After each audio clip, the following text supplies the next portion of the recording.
It's today in EVE Online, February 21st, 2020. It's Friday, and I am Adderall. Thanks for joining us. We're going to look at EVE Online today and see what's going on. There's two big pieces of news that we're looking at. One is the monthly economic report for January is out. We'll have a look at that, see how our predictions for the region of Oasa panned out. Also, there's a scope video announcing that there will be reimbursements for skill points. That is probably due to DDoS attacks. I'm joined here with some guys. What's up, Lichgrave? Hey. And Gorgian Masao? How do you say your name? Gregorian Muso. Gregorian Moso. Not even close, Matterall. Nice to meet you. Tell us a little bit about yourself since you're kind of new. Yeah, I've been playing for less than a year. I spent my first 6 months starting in April with EVE University, and then drifted around wormholes for a bit, and then I ended up in Waffles for the past. So now you're on Waffles? Yeah. How'd you like EVE Uni? Well, yeah, it was mostly a pretty good group. I know that there's been some recent drama, and I'd rather not talk about that, but it's better than what certain people are making it out to be. Oh, I didn't know there was drama. It has its issues, but I can tell that they're working on fixing those problems. Yeah, okay. And they're doing a pretty good job. Good. EVE University, everyone. Good for new players, and actually players that have come back to the game after a while.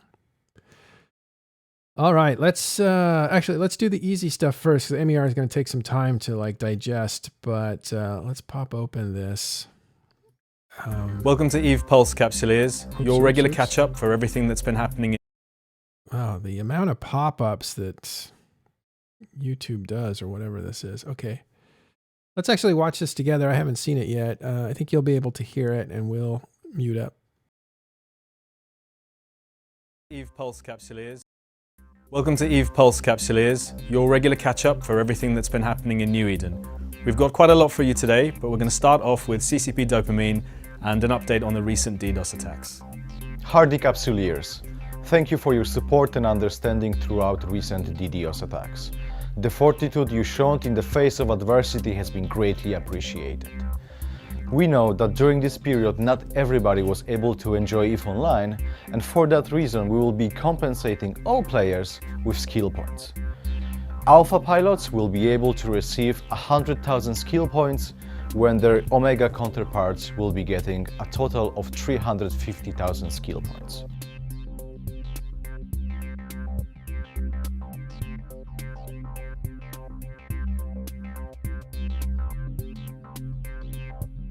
In other news, FanFest is just around the corner, and what we're gonna have at FanFest is the Invasion Tournament Series Global Finals.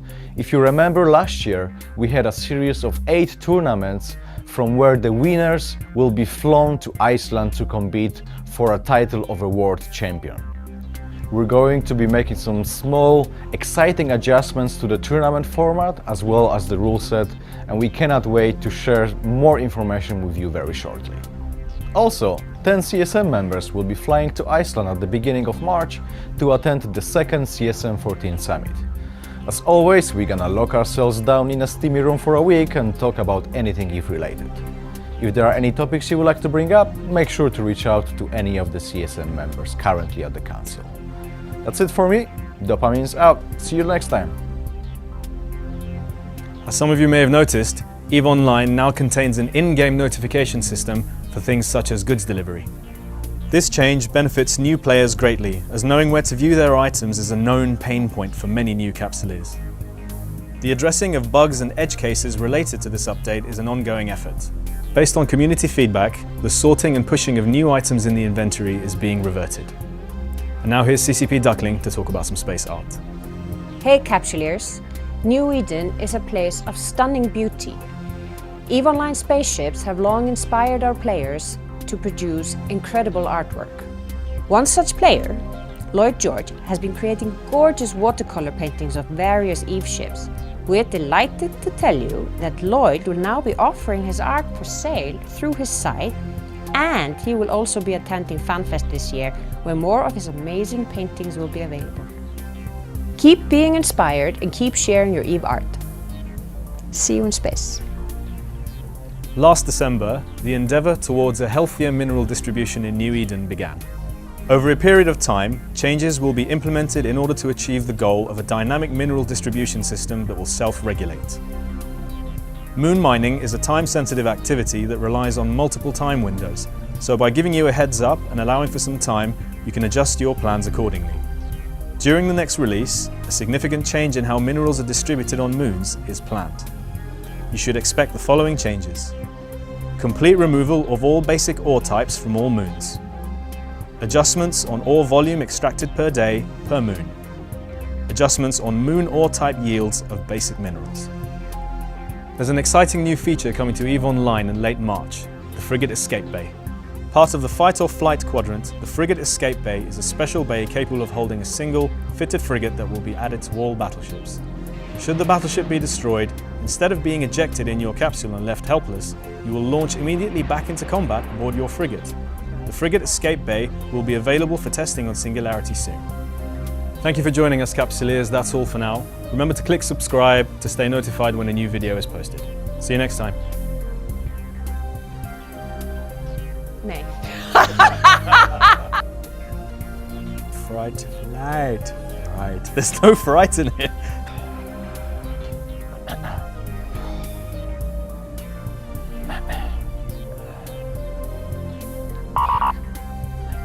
What's wrong with me? What's wrong with me?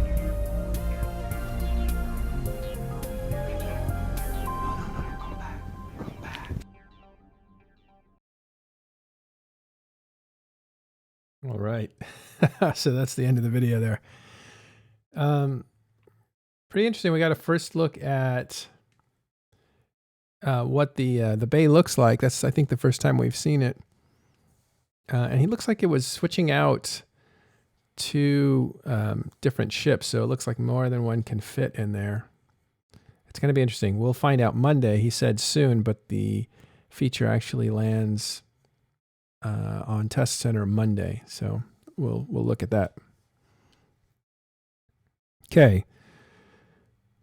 A couple other things that were in there. The ore distribution changes for moon mining. Those are going to be exciting. Those are long-term effects to the game.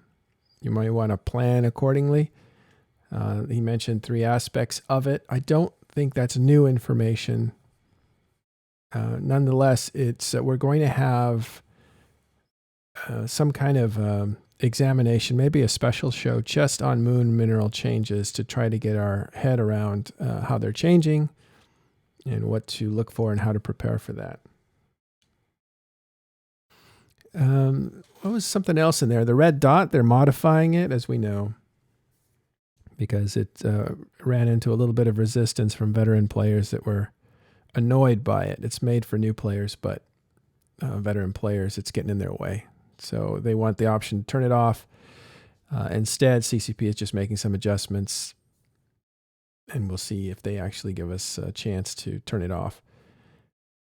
And I think there was something about an order of stuff in your, whenever you added new things into your inventory, it would automatically put it at the top instead of the bottom. And that threw some people, I think that met with a lot of resistance. So they reverted that change. So they are listening to players. I'll read some of the highlights of it here. So because of DDoS attacks, there is compensation in skill points, 350k for Omegas, 100k for Alphas. You must redeem it between February 24th and March 9th. So February 24th, which is 3 days from now, probably Monday, through March 9th. Do not miss that because it will evaporate on you. It says, stay tuned for updates on 2019 tournament that is happening there at FanFest. There'll be rules for the finalists. So I don't know if they've been working with different rules for the qualifying tournaments, but look for information on rules for that tournament. It happens at FanFest. That is going to be the championship or the finals for all the winners of the qualifiers at the various EVE World Tour events that happened in 2019. The CSM Summit is beginning in March. Reverting the inventory sort changes implemented for new players. And I wonder if that's a good change or a bad change. Some people didn't like it, but I think, I don't know. Not sure how I felt about it. You know, one of our guys, Arya, says, boo, bad reversion. Okay, and mineral changes highlights the next release, which will be a dev blog. And finally, the Frigate Escape Bay. Check that out on Monday on the Test Center. So that's your EVE Pulse. It's not a scope video, it's a pulse. And now, you guys have any comments on any of that? No. Yeah, I didn't think so. That's all stuff that, if you've been listening to this show all week, that's all stuff that you know about. Yeah.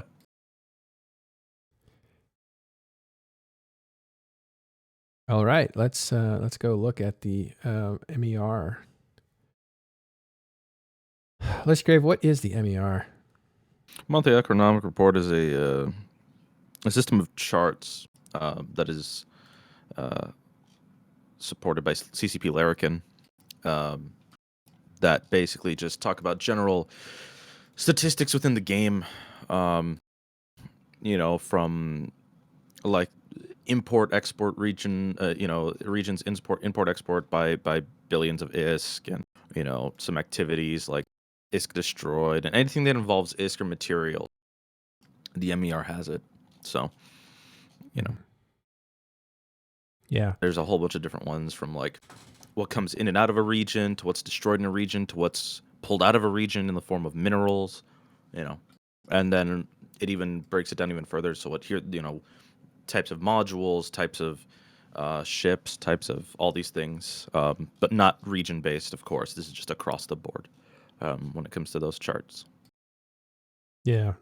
They also have like a ranking list. Let's see if I can find it here.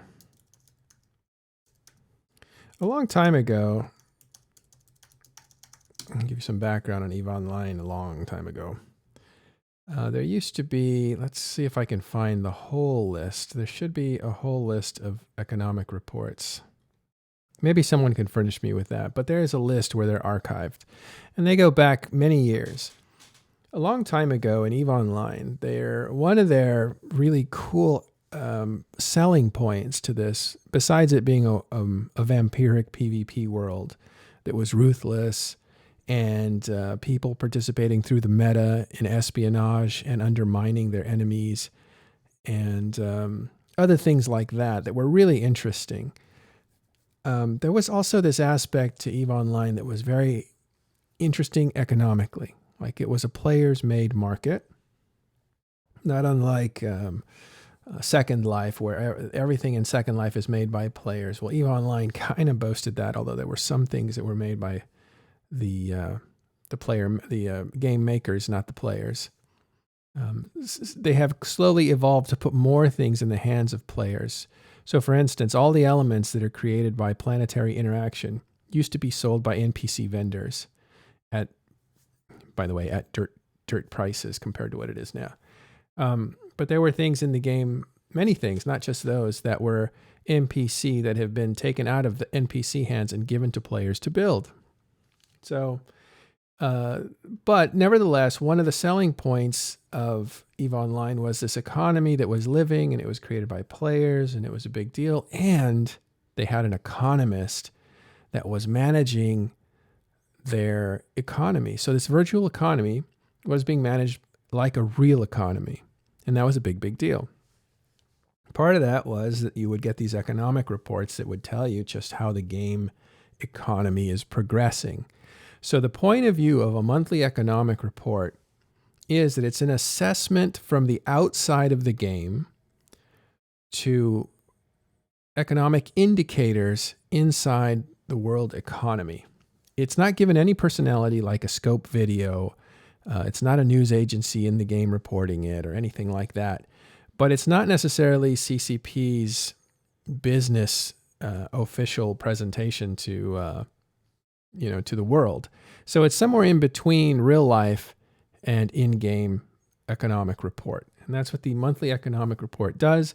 It's a snapshot for a month about what a lot of indicators for the health of the economy in the game are. So we'll have a look at that, because what this tells you, if you look at it, it used to tell you where to invest. If you took this and you kept up with the CSM, the council, to figure out what their concerns were, and if you looked at all the dev blogs and what the devs were saying, those three things could help you predict the economy. And if you could predict the economy, then you can make the investments in the right place. And that's a big part of what the monthly economic report represents. In later years, of course, the economist left EVE Online. He went to become a university professor at one of the bigger universities there.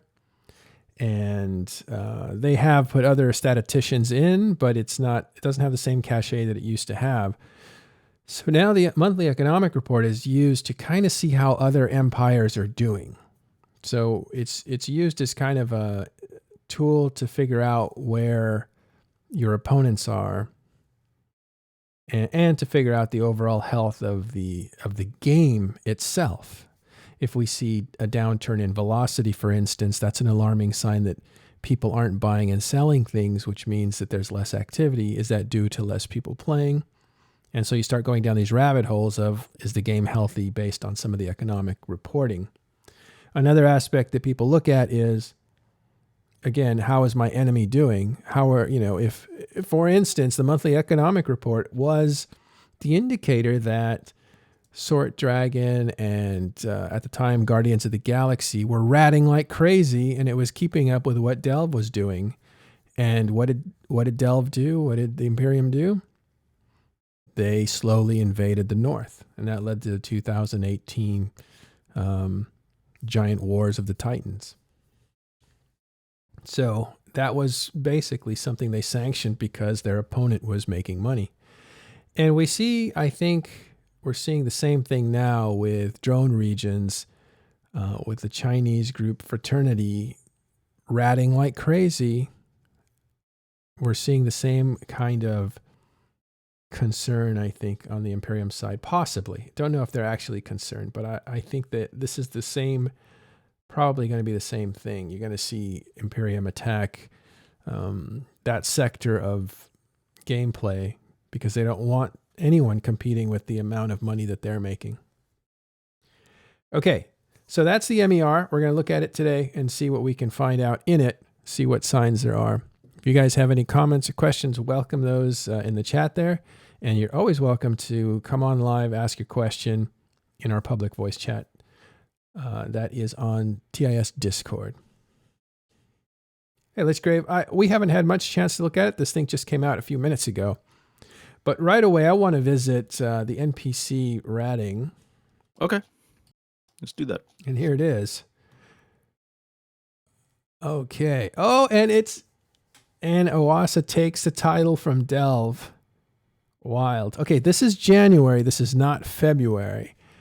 But if we looked at the last MER, the one for December of last year, Oasa was catching up, and now they have clearly surpassed them, over 5 billion in NPC ratting. Well over 5 billion. That looks like 5.2 or 3 billion. I'm sorry, that's not billion. That's 1,000 billion. So that's trillion. Mm-hmm. Yeah, trillions.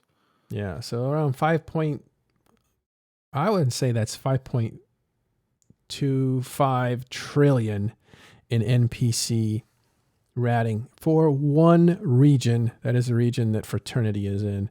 And those guys have been working really hard. Delve, on the other hand, falls to number 2 at 4.7 trillion, which is no small number.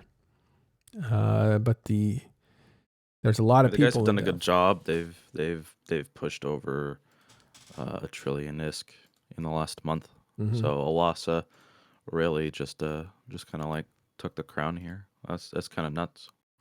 Well, this is where things get very interesting. If you look at the top 5 regions, and Owasso and Delve are in a class all their own, right?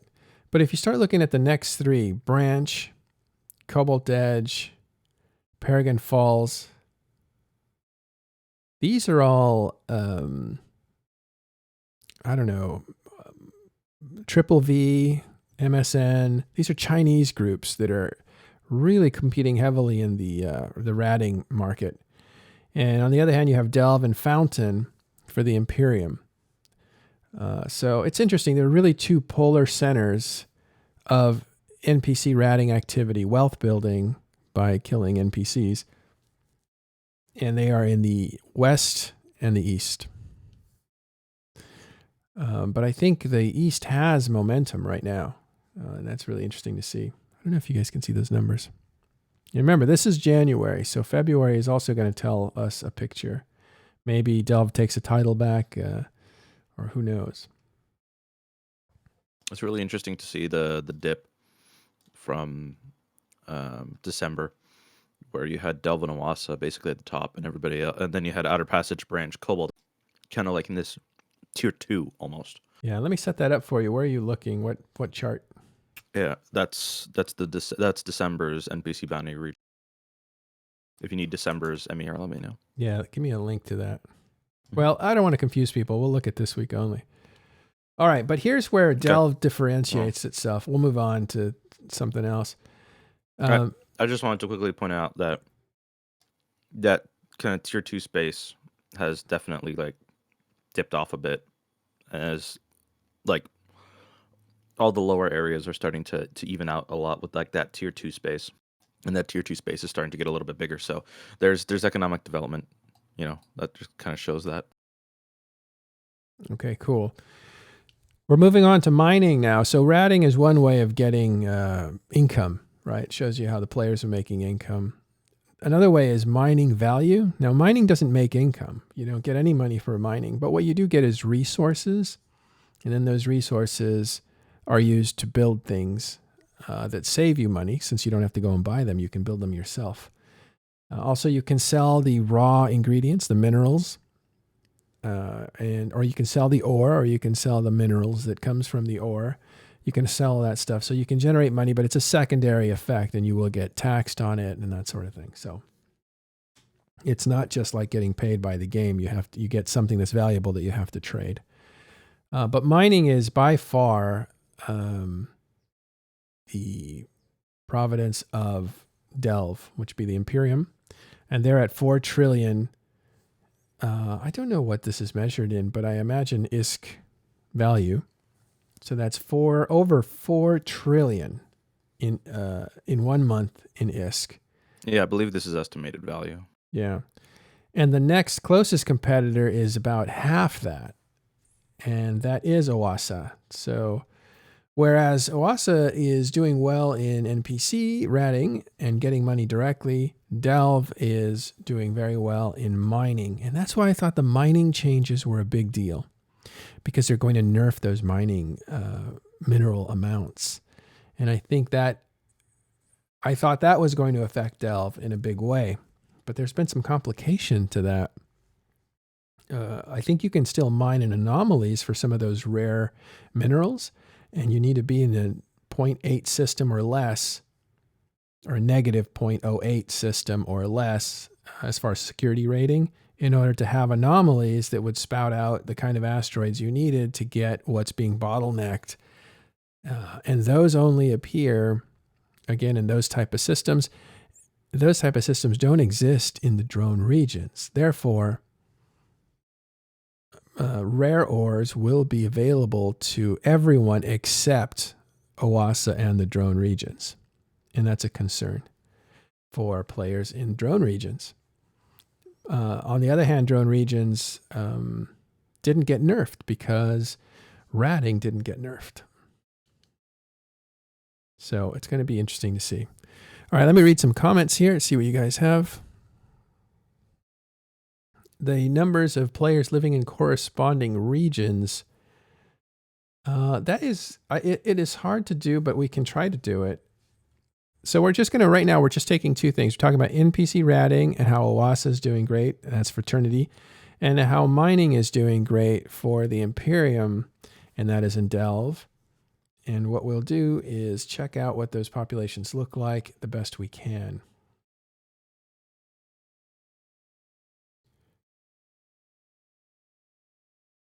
So Oasa is over here. That is owned primarily by, by the way, this is the heat map for ratting, so you can see all the red and orange. So there's a lot of different systems in use. That's where most of the stuff is happening. So then, by the way, enemies that would want to put a halt to this will say, okay, we need to hit these constellations. These over here aren't very useful, so let's hit these over here. That's where the ratting's happening. That's how you would use that map. A little too much intel, I think. Let's see. So sovereignty. All this is fraternity pretty much. So let's check fraternity. And here's the thing. Fraternity is huge. Their statistics.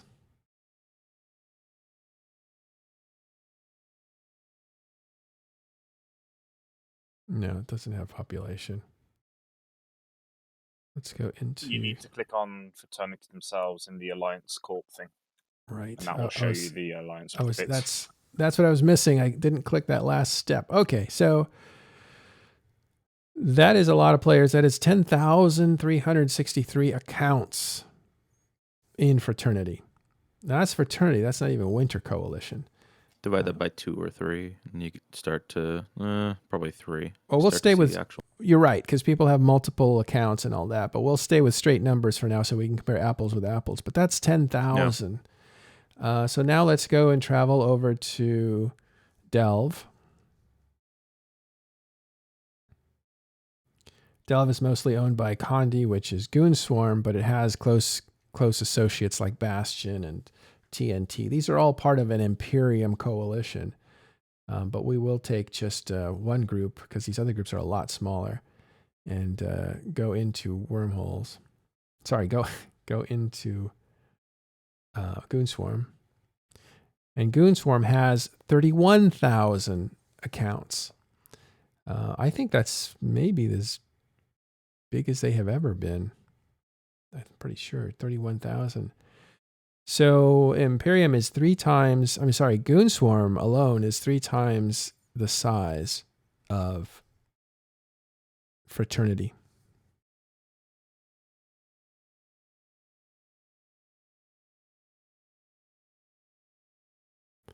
I think that's really interesting. How's it going, Seraph, by the way? This is the guy that corrected me. Not too bad, say yourself. Good. All right, what do you guys think about that? The ratting and the mining specifically. Makes sense overall. Yeah, You I have don't see any issues with it. It's what to be expected with FRT being moving into space that's, 1, very hard to hit from, shall we say, NPC space, and 2, have a lot of allies around them now in comparison to before. Yeah. So I expect, it's just kind of like more crabbing. Easier, I should say. I would be more surprised if they weren't doing this. That's when the question marks would be springing up for me personally. Right. Okay, let's look at trade value by region for January. There's some surprising things here. And I must be well, okay, now it's not surprising. This is an alphabetical order, not order of high to low. So you're going to start with Iridia Blackrise branch because that's A, B, B, and then K, C. So this is alphabetical order. Keep that in mind when you look at it. Where the indication of the high point is blue. Everything's going to be in red except blue. Blue indicates the leader in the group. And the Forge clearly has always been the industrial leader for the game, since that is the major trade hub in the game. And that is at ungodly number of 550 trillion in market trade value. So yeah, that's just very normal. But let's look at other regions here.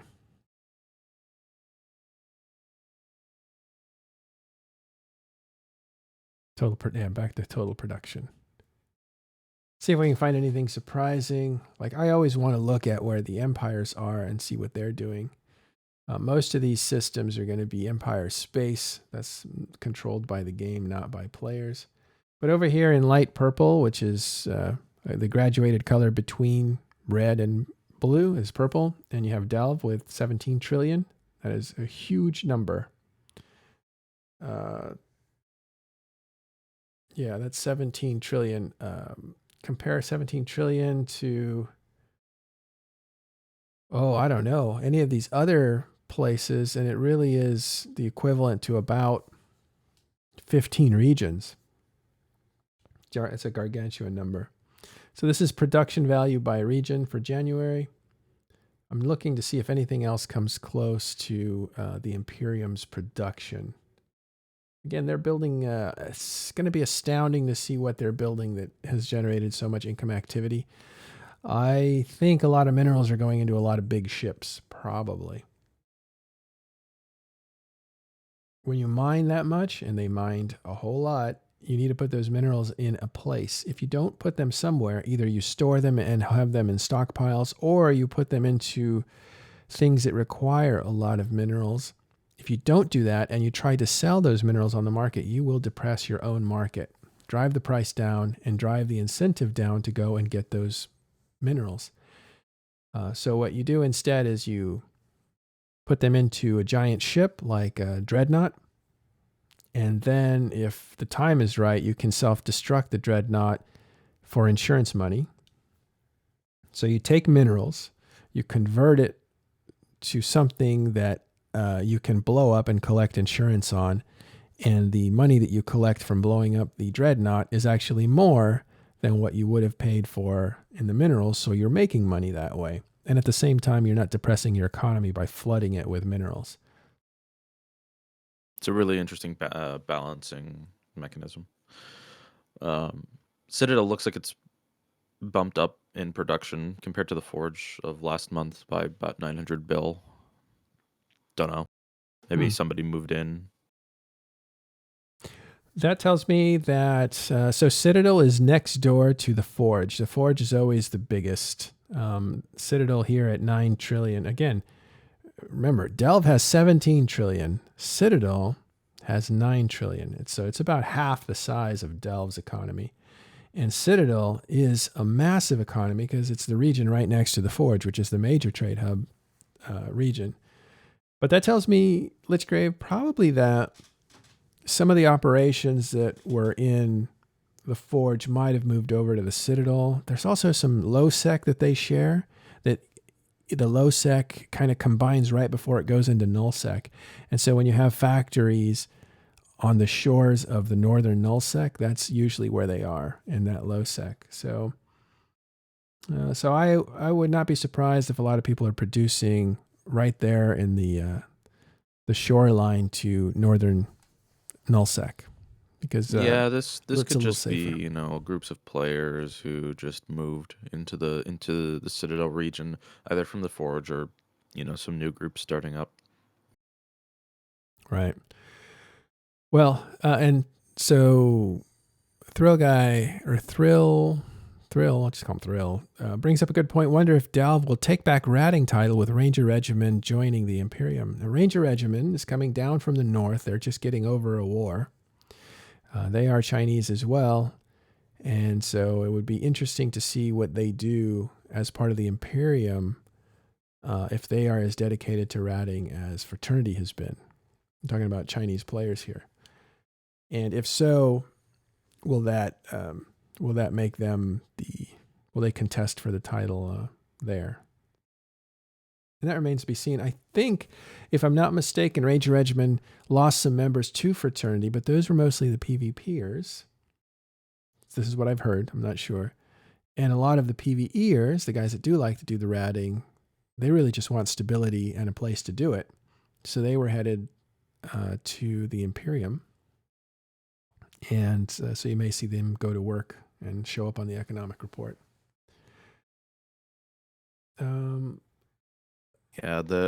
It's one of the, to quote Economics Explained, who did really great EVE Online videos. The two things in a functioning economy, in a well-functioning economy, is or the backbone, I should say, of a good economy is trust and stability. And so when you don't have trust or you don't have stability, these places kind of just like break down. And that's what you're seeing with Ranger Regiment. The trust is gone because they couldn't hold their space, and then the stability is gone because it's being taken. And so, Here's some interesting stuff. Period Basis is the border to Delve, and it's only got 11 billion, right? And so if you compare that with their neighbor Production? Delve, this is production by region, yeah. Okay. So there's not much being produced in Period Basis. that makes sense. Yeah. No, I don't know. I thought that it would spread out a bit more. If you look at No, Aquarius, So with the way that Citadels work is they have unlimited run slots. We don't have production lines anymore. So any individual can create X amount of characters and run as many industry runs as he wants. So there's no need to set up a second station to do this. Actually, you shouldn't, because you have to build multiple rigs, which are extremely expensive to get the final Yeah. results. So it's easier to stay congealed in this tiny little mass in this one system where you have all your production lines and nobody can bother you because you're all just in that one system. Yes and no. There is a counter to that called the system cost index. So the more you produce within a system, the more the cost rises because it's across the whole of New Eden. So if you produce X amount of stuff in this system, it takes it into account across the whole of New Eden, and then the percentage of the tax increases. Most systems hover around between 3 and 4% of the value of the ship that you're building, or module, or drone, or whatever you're building. 3 or 4% of the cost on top of the material costs as well. So building it all in one system will massively inflate that number. I was aware of one alliance that used to do this in the olden days, and they got one of their systems up to 9%. So when you were putting a Titan into build, it was costing another 2 to 3 billion extra ISK per Titan. When we're speaking about, so yes, but when we're speaking about a group such as the Imperium, I don't think that matters too much for them. For any other group, I would agree though that it is a significant. well, I assume that Period Basis is going to be the home for Ranger Regiment and some of the Chinese alliances that are coming down. So if that's true, we'll probably see that production index change, possibly, unless they're just going to rat, not mine, and build. There's another thing. If you look at the other neighbor of Delve, which is Aquarius, they're at 1 trillion. So that's a little more like it. That's what I expected to see out of Period Basis, like, just 1 trillion, or in the trillions anyway, but they're not even a fraction of a trillion in Period Basis. So it was a little bit surprising to me that they could be so low. It seems like vacant land is what it seems like. Nobody's building in Period Basis. It's also important to point out that alliances will create their own production structures. So having them all be in one system, not really, but yeah, you can have groups, all your alliances spread out, or all your corps spread across your space, and they'll, So your indexes are fine. I'm going to check something else, because that tells me that the mining is probably not in. You also want mining areas so that everybody dumps into the same area, so that you have enough resources to a certain point, enough resources so that you can produce without having to stop because you ran out of a certain mineral. The mining value. Looking at the mining value for Period Basis is at like 50 billion for that. So it's not being mined. Oh, it's the third lowest in the whole of the regions by the look of it. Yeah, that's why I think Period Basis is basically abandoned. It actually died. So it was 182 billion in December, and now it's like 26. Well, there's a story, right? Yeah. There's a story. We have to look into that. Well, how did Period Basis die? Remember, they did give up the iHub's there too recently. I think period base is like an appendix. It just has really lost its role and withered away. Yes and no. The thing about period bases is where it's located is you've got Imperium to the north of you directly, Test to the south of you directly, Stain NPC to the west of you. So unless you're friendly with all those entities, period bases is not attractive to anyone. Yeah. I don't think anybody is blue with who is it that controls most of Stain? You've got a few alliances. It's the Russians, right? I forget their name. Ferrata Victrix, the Yeah, Supremacy. I don't think anybody's blue with them, but maybe the Russians, but I don't know. It's been a while. Stain Wagon, but you don't have a direct connection to Stain from period basis. So You do. Oh, you do. Yeah. Mhm. CF. Yeah. My bad. Right. So yeah, 2 connections to Delve, 1 connection to Stain, and then 1 connection to Paragon Soul, that's usually a very quiet connection. Yeah, that's a massive regional gate. So period basis to Paragon Soul, you cannot jump. You have to take that gate. Yeah, let's see if I can get the universe picture on it. You can just see how big that jump is. That's a massive jump. Maybe one of the biggest in the game besides, definitely the biggest in the south. If you can't see, let's see if I can zoom in.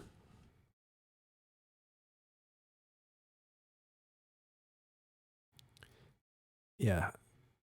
That's that giant jump from period basis on the left all the way to Paragon Soul on the right. You know why those are important jumps, just for people that don't understand, is capital ships jump with not through a gate maximum. So they don't say you can jump 5 gates. That's not how capital ships work. They work on a bubble range, a circle around the center point of where they are.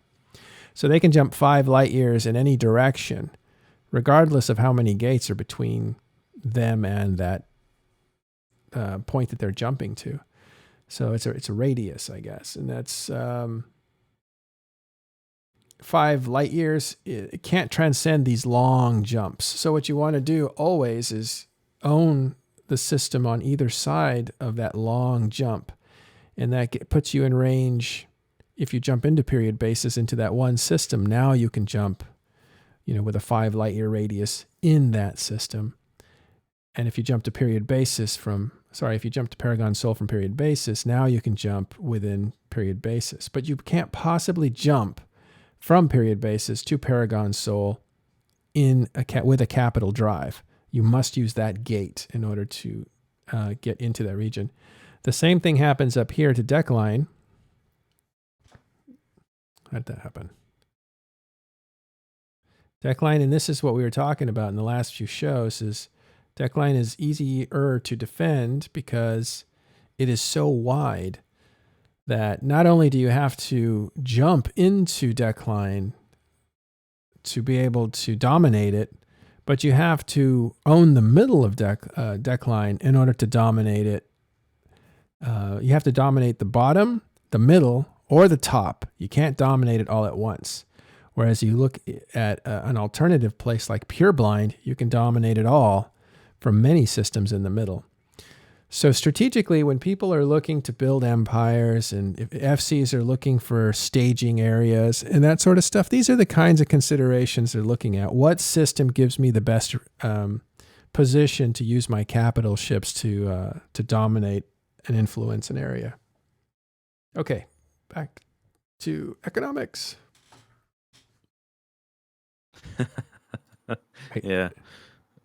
So there's a lot of interesting things. I just got given a link to Fuzzworks, which is a blueprint calculator for systems. So Delve is at a manufacturing percent of 5.17 right now. So well, that's really high 1DQ. for That's player-owned pricey. space. Yeah, 1DQ. Yeah, To give that's you an 1DQ, idea, mind you.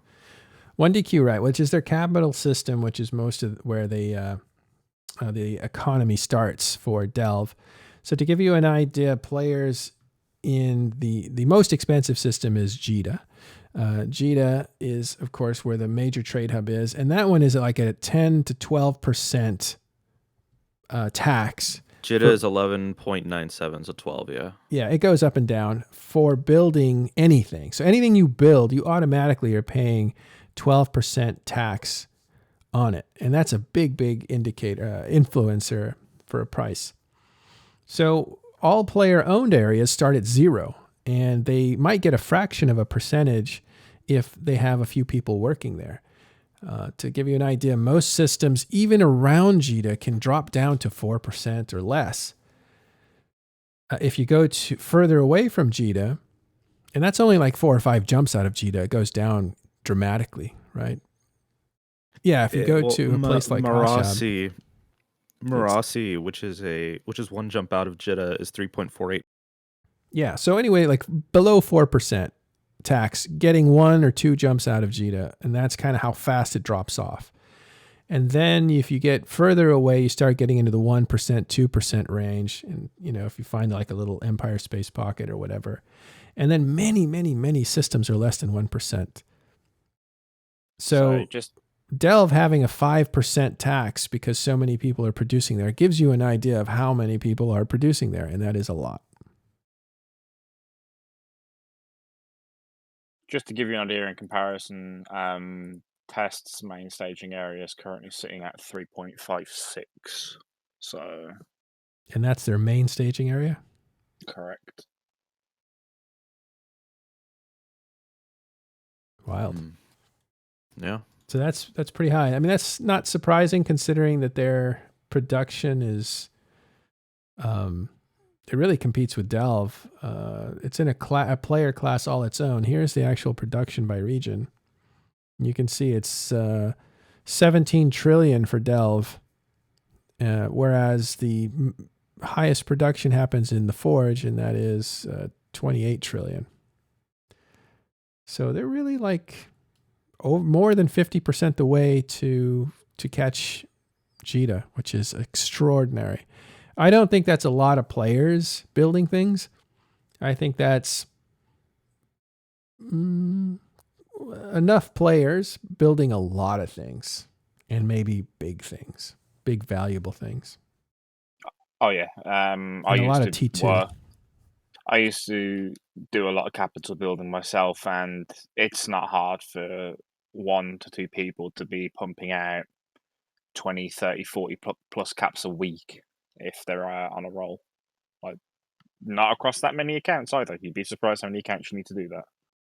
It should only be like 4. You're haven't probably done it. looking. Yeah, you're probably looking at about 8, just for the amount of capital parts, and then obviously then the slots required just to build the capitals themselves. Yeah. Yeah. So I think your instincts are right, and I think my instincts are right.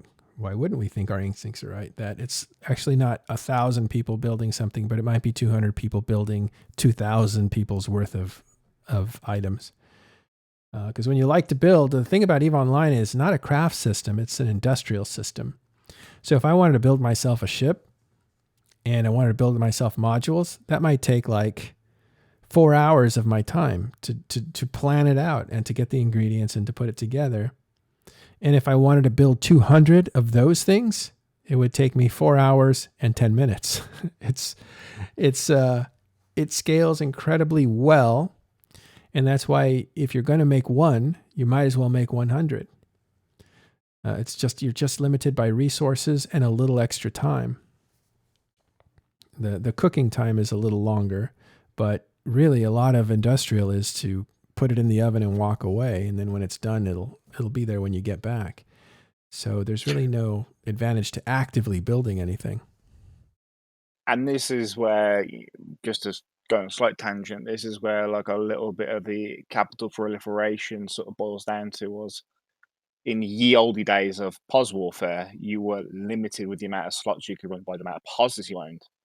With the new engineering complexes, those limits are removed now. So whereas before people had industrial lines optimized for running a couple of Titans, running a couple of Supers, now it's a case of go wild, build them at a rate that you cannot believe. Yeah, one of the biggest battles in the World War B, Actually, I'm going to stop calling it World War B or the Casino War. I'm just going to call it the invasion of Imperium in the north, just to be clear about it, so it's kind of neutral. One of the biggest battles there, the first big battle, was actually over what's called a CSAA, and that's a capital ship array. And that, I think it belonged to FCON, if I'm not mistaken, but it was defended by CO2. And that was the first loss for the Imperium, where they were basically out-blobbed.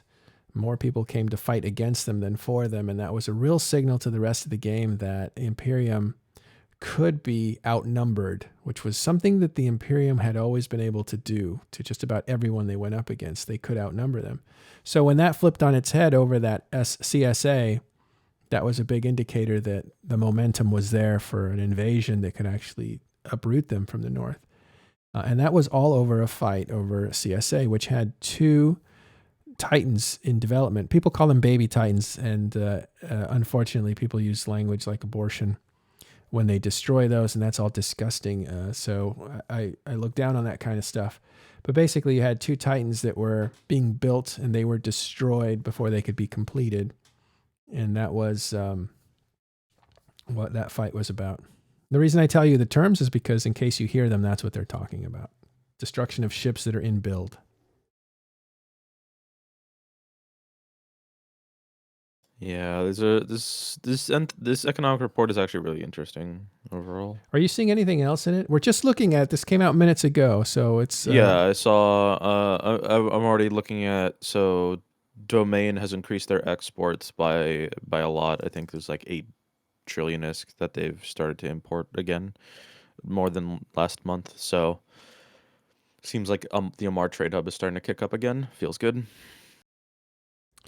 Is it Amar itself, or is it the region you're looking at? It's the region Domain, but one of the small rules of Eve is when looking at any statistic involving a trade hub, always assume that the trade hub is a black hole, as in it sucks in all the numbers and none of it really applies to anything else. Yeah. So always assume it's a trade hub if there's a trade hub in the region.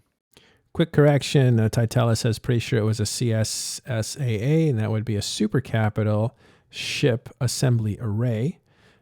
For short, most of the pilots, when they say they're on some kind of a mission, it's always a CSA, just for shortness sake. Everybody assumes if you're attacking a CSA, it's for a super capital ship, not just a capital ship. So that's why I said a CSA. But yes, there was super capital, and then there's capital, and they're both assembly arrays. And you used to build them inside of a very limited, spaced, player-owned station, which was a tower with a force field around it. And that's where you would build stuff, but you could only build 2 at a time. So in order to build 2 at a time, first of all, they needed to have the protection of the sovereign group around it, because you can only build them in sovereign space. You can't build them anywhere else. And you needed to have protection of that group. So the people who controlled the production of those ships was always the government that owned the area, the player government.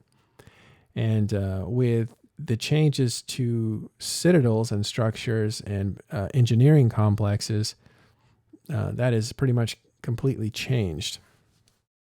You can put up, you can have an unlimited amount. I think it's unlimited. It was supposed to be limited, but I think it's unlimited amount of capitals being built, or super capitals being built in an engineering complex.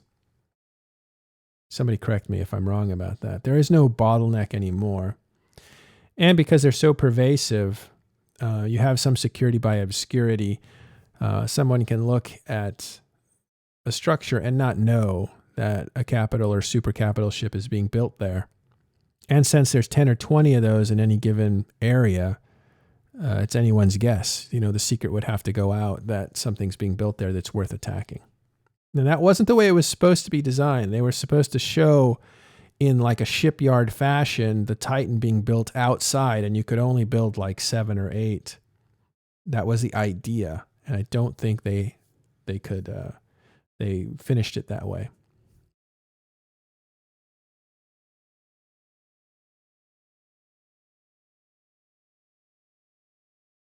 One interesting thing I noticed, don't know if this is just me speculating at the moment. Mhm. Massive amount of movement from Cloud Ring into Fountain by the look of it, just by looking at the numbers. So over 2 trillion left Cloud Ring and just over 2 trillion entered Fountain. Superfleet movement? Potentially, yeah.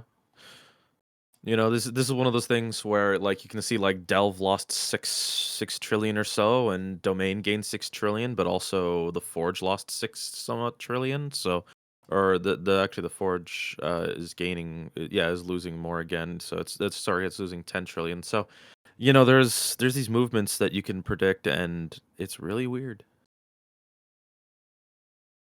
Really weird. I think I saw something. Delve lost a lot, and I don't know where that went, but Well, Delve hasn't lost any.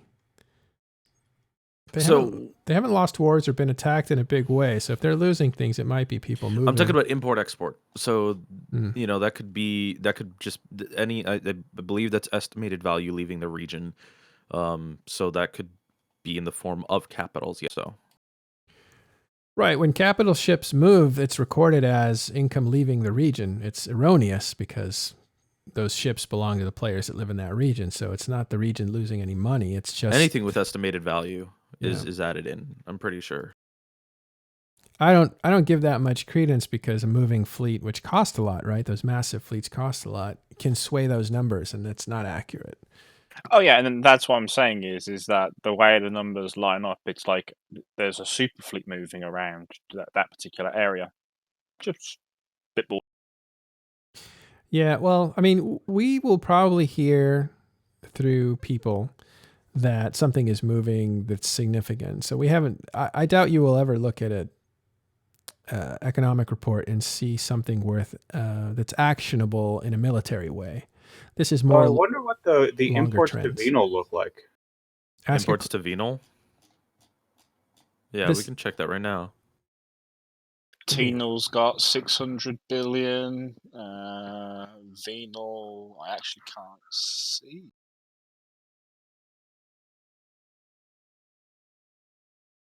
I'm looking. Venal's got 230 billion. Yeah, these are not in alphabetical order. I don't know what order they're in. Yeah, no, they're not. I assume. I don't know. There must be an overall average or something, but they're in a Yeah, weird order. It's not but alphabetical and it's not most or less. Venal is -1 trillion and positive 1.2. So what does the blue represent on this chart? It's imports, I And believe. then- okay. So all time the net value shown as dark areas value by using universal 3 data, which is market value. Yeah, I assume blue is import, and then no, I think blue is export. Let me just be correct about this. That sounds net right. export. Yes. Blue is export. Blue is export. Red is import. So Okay. Right. So for a group like Tenal, we're looking at Tenal here. I'll see if I can zoom in. I'm not sure that I can. yeah, Tenal is just below query. Yeah, so people can't 4 see down my on the mouse. 5 down on the list. Go to 1, 2, 3, 4, 5, 6, 7. Seventh down on the list from the top bottom. People can't see my mouse, so it's hard to point. But Tenal is right about the middle of the screen here, and if you follow the dots, you'll see that 4.81 trillion was imported, 5.45 trillion exported. So that's a net export, which means that people had produced locally in the region, and they, of course, moved either minerals in or, again, this is not very accurate, but you move minerals in, say you move 4 trillion minerals in, and then you produce with those, and then you put them out. You put out 5 trillion worth of products. That's what this chart is supposed to represent, like how much people are importing versus how much they're exporting, which gives you an idea of like, are they overproducing for their area? But it doesn't really. That puts them at a net export of 650 billion isk, right? Which is still top 10. So top 10 regions. So yeah, I was thinking Venal, not Tinal because they're an NPC region, but they have 2 major coalition SIGs deployed up there, and right at the Tinal has about the same ratio. It's a trillion imported. Venal is net 230 billion, so not even top 10. And 1.2 trillion exported. So about the same ratio, I think. Anyway, the point is that this can also show you people moving out of a region. For instance, if Tinal is abandoned, I think for February, you will see Tinal and Venal numbers totally move towards the exports because people are abandoning and taking things with them. So when they leave, that's registered as money being exported or leaving the system, leaving the region. That'll be next month. Yeah, that'll be February. You'll see a lot of that. So when you see a group collapse, you will see it reflected here, and you can see how much wealth was actually migrated out. And that's an interesting way of using this. You will also see the opposite, new people moving in, and how much infrastructure they have brought in, how much money they're bringing into an area. Okay, let's go for the big one, velocity. I've heard velocity is down. Yeah, velocity is always a fun one. They don't have. Do they have velocity on here? Yes, here it is. Yes, they do. Well, we'll do. Should we do sinks and faucets first, or you can? Let's do velocity first, since we're talking about trade and people selling things and all that kind of thing. Okay. So, can you tell us how velocity works? Yeah. So this is. Sure. Like as the title suggests, total trade value the past 30 days, total available ISK over the last 30 days. How many times a single ISK exchanged hands on the market on average? So this isn't this is basically like that. It's not like, oh crap, like there was hundreds of thousands of high expensive items moved one day. No, this is like the average taken across, I assume, the week, over the course of the week. So this is just how much ISK or how many times ISK moves from people's hands, I guess, is a way to put it. Hmm.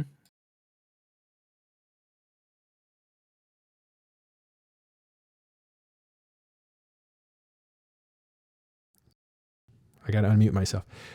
Think of it as the velocity of coins bouncing around into different people's hands. And so the more those coins are flying around, the faster the velocity of the economy, which basically tells you the people are trading stuff.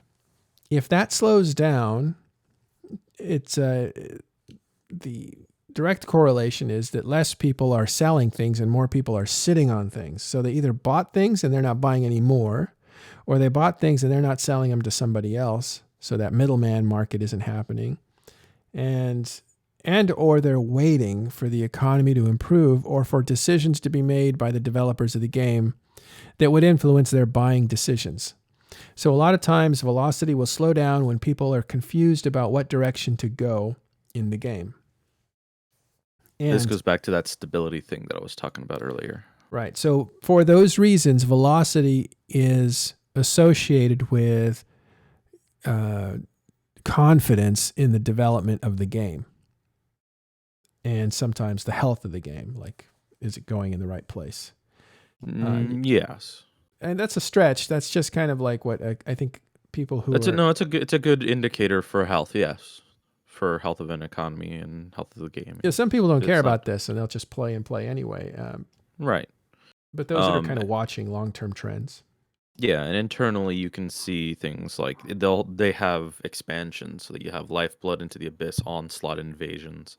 So you can see like the timelines of when things came in if you don't know months too well, if you go by patches, right? Yeah. So and the patches are these little blue lines that are vertical on here. So you have the Onslaught expansion, then you have the Invasion expansion, and then pretty much after the Invasion expansion, you get that valley, that deep valley that falls in August, September, October, mostly in October and September.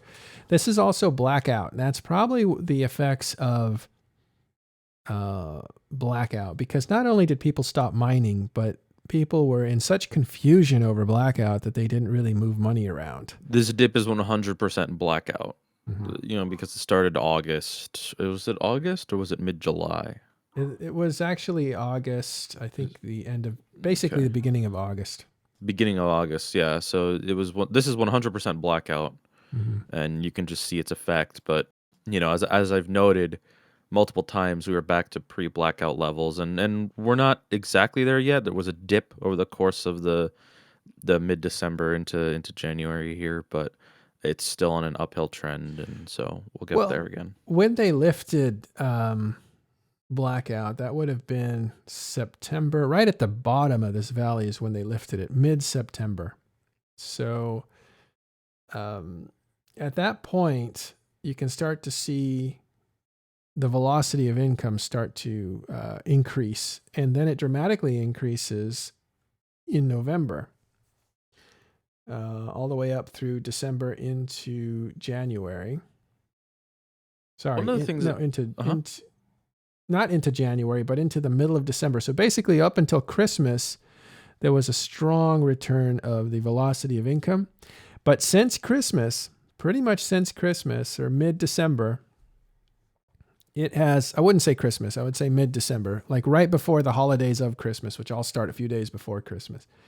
The velocity has actually gone down all through January and through the last part of December, which is interesting. I wonder what was going on there. Well, it's January. I mean, you have people going back to work, kids going back to school, tax season. It's Yeah, people but that's are doing when players things in are the real. most active in January after the holidays. All the big fights happen in January. They're culminations of the fall wars that usually culminate in January. I couldn't log in for half of January. Well, that's a good point. Thank you. One thing to point out, if you look at the trends list here, just going to each January, you'll notice there in the as far as ISK is concerned, there's always a dip from December into January. Is there? Okay. Yes, if you look into 2018, mid-December, drops off, you hit January. You look at 2019, same deal, December, big peak towards the end, and then a dip into January again. When did the DDoS attacks happen? The DDoS happens at this month. It was February, right? Okay, so they're not recorded here. No, none. Should be late January into early February, I believe. I think we'll see if we're going to see a hit from DDoS, we're going to see it next month. It's going to 100%. We're going to see it next month. It was mostly through the end of the first week of February into the second week, into the late second week. Yeah. Yeah, Arya says that it began the 27th or the 28th, so at the end of January. So I think you'll see a big, if you see disruption from that, from players not being able to log in, and then we should see a lot of disruption from that. It'll happen all through the first part of February. That we'll see next month. Okay, so that's velocity. Anything else on this? Well, one thing I just want to point out is that, when you have, speaking about the blackout portion, when you have nullsec, which is, while a small portion of the player base, still a very impactful part of the player base, they have, this is across the game. And so when places like Delve, who take up a respectable chunk of the market value in a game, slow down to almost a grinding halt, especially during blackout, this big dip does appear pretty substantial. But, when you look at high sec as a whole, it actually didn't really do as much as people thought it would. As much bad? Yeah, it wasn't as much bad as people thought it was. Yeah. That It's was just that's why I was like, put your hair out. Your hair's on fire. Slow down. It's not as bad as you think. No, this does show the influence of nullsec on the velocity and the impact of nullsec in the game, economically speaking, and it is clearly something that cannot be ignored. But at the same time, it's also something that don't overblow its presence, because we're seeing it now. Yeah.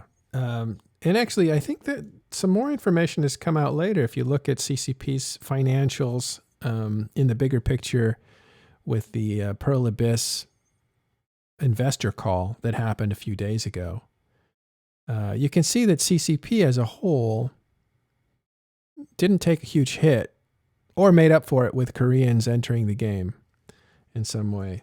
But I think that the demise of EVE last summer was overblown. And I think it was overblown, in my opinion, for mixed reasons. But part of those reasons might have been the people that were being hurt had leadership, kind of like union leaders who were saying, hey, my people are taking the hit.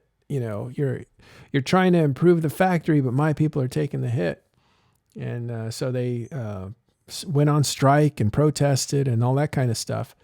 You know, but it worked itself out. And I don't know, but I honestly think but as far as looking at the company itself, the game itself, to get away from the metaphor, the game itself wasn't being as hit as hard as people were afraid it was. Complete rhetoric, but, you know, as to be expected. Yeah. What I also found interesting about that is they actually are a very small percentage of the total income for Pearl Abyss, and a lot of the stuff that they are incorporating into EVE, like the gambling thing, and the obviously influx of skins ever since Pearl Abyss acquired them, has been specifically designed to put more cash into Pearl Abyss as a pocket. At least that's what it seems like to me. It sure seems like the incentives to play and to buy on EVE Online have increased dramatically, hasn't it? Like I'm talking about all the SPs and the dailies and all the stuff that the little incentives. The overall system, I still feel, is like something that entices new players. The what is it? The Hypernet was, something that came out of nowhere. So, I mean, the skilling spree has definitely been enticing me. I mean, sometimes I get like half a skill injector some days with the 50,000. Wow. Really? Yeah. I mean, I don't see any negative problems or any kind of negative connotation involving rewarding players for playing the game. What do you mean negative connotation? Like people don't mind it? Yeah, I mean, when you think about this as a whole, right? Like, hey, look, a player is actually getting progression for playing the game as opposed to just not logging in and still getting the. So, I don't see a problem in a player who actively participates in the game receiving a bonus to, their progression as a character. Oh well. Yeah, that's just take it for what it is. I'm just taking it as an observation, not a value-based opinion on whether it's good or bad. But it has increased since Pearl Abyss took over. Absolutely.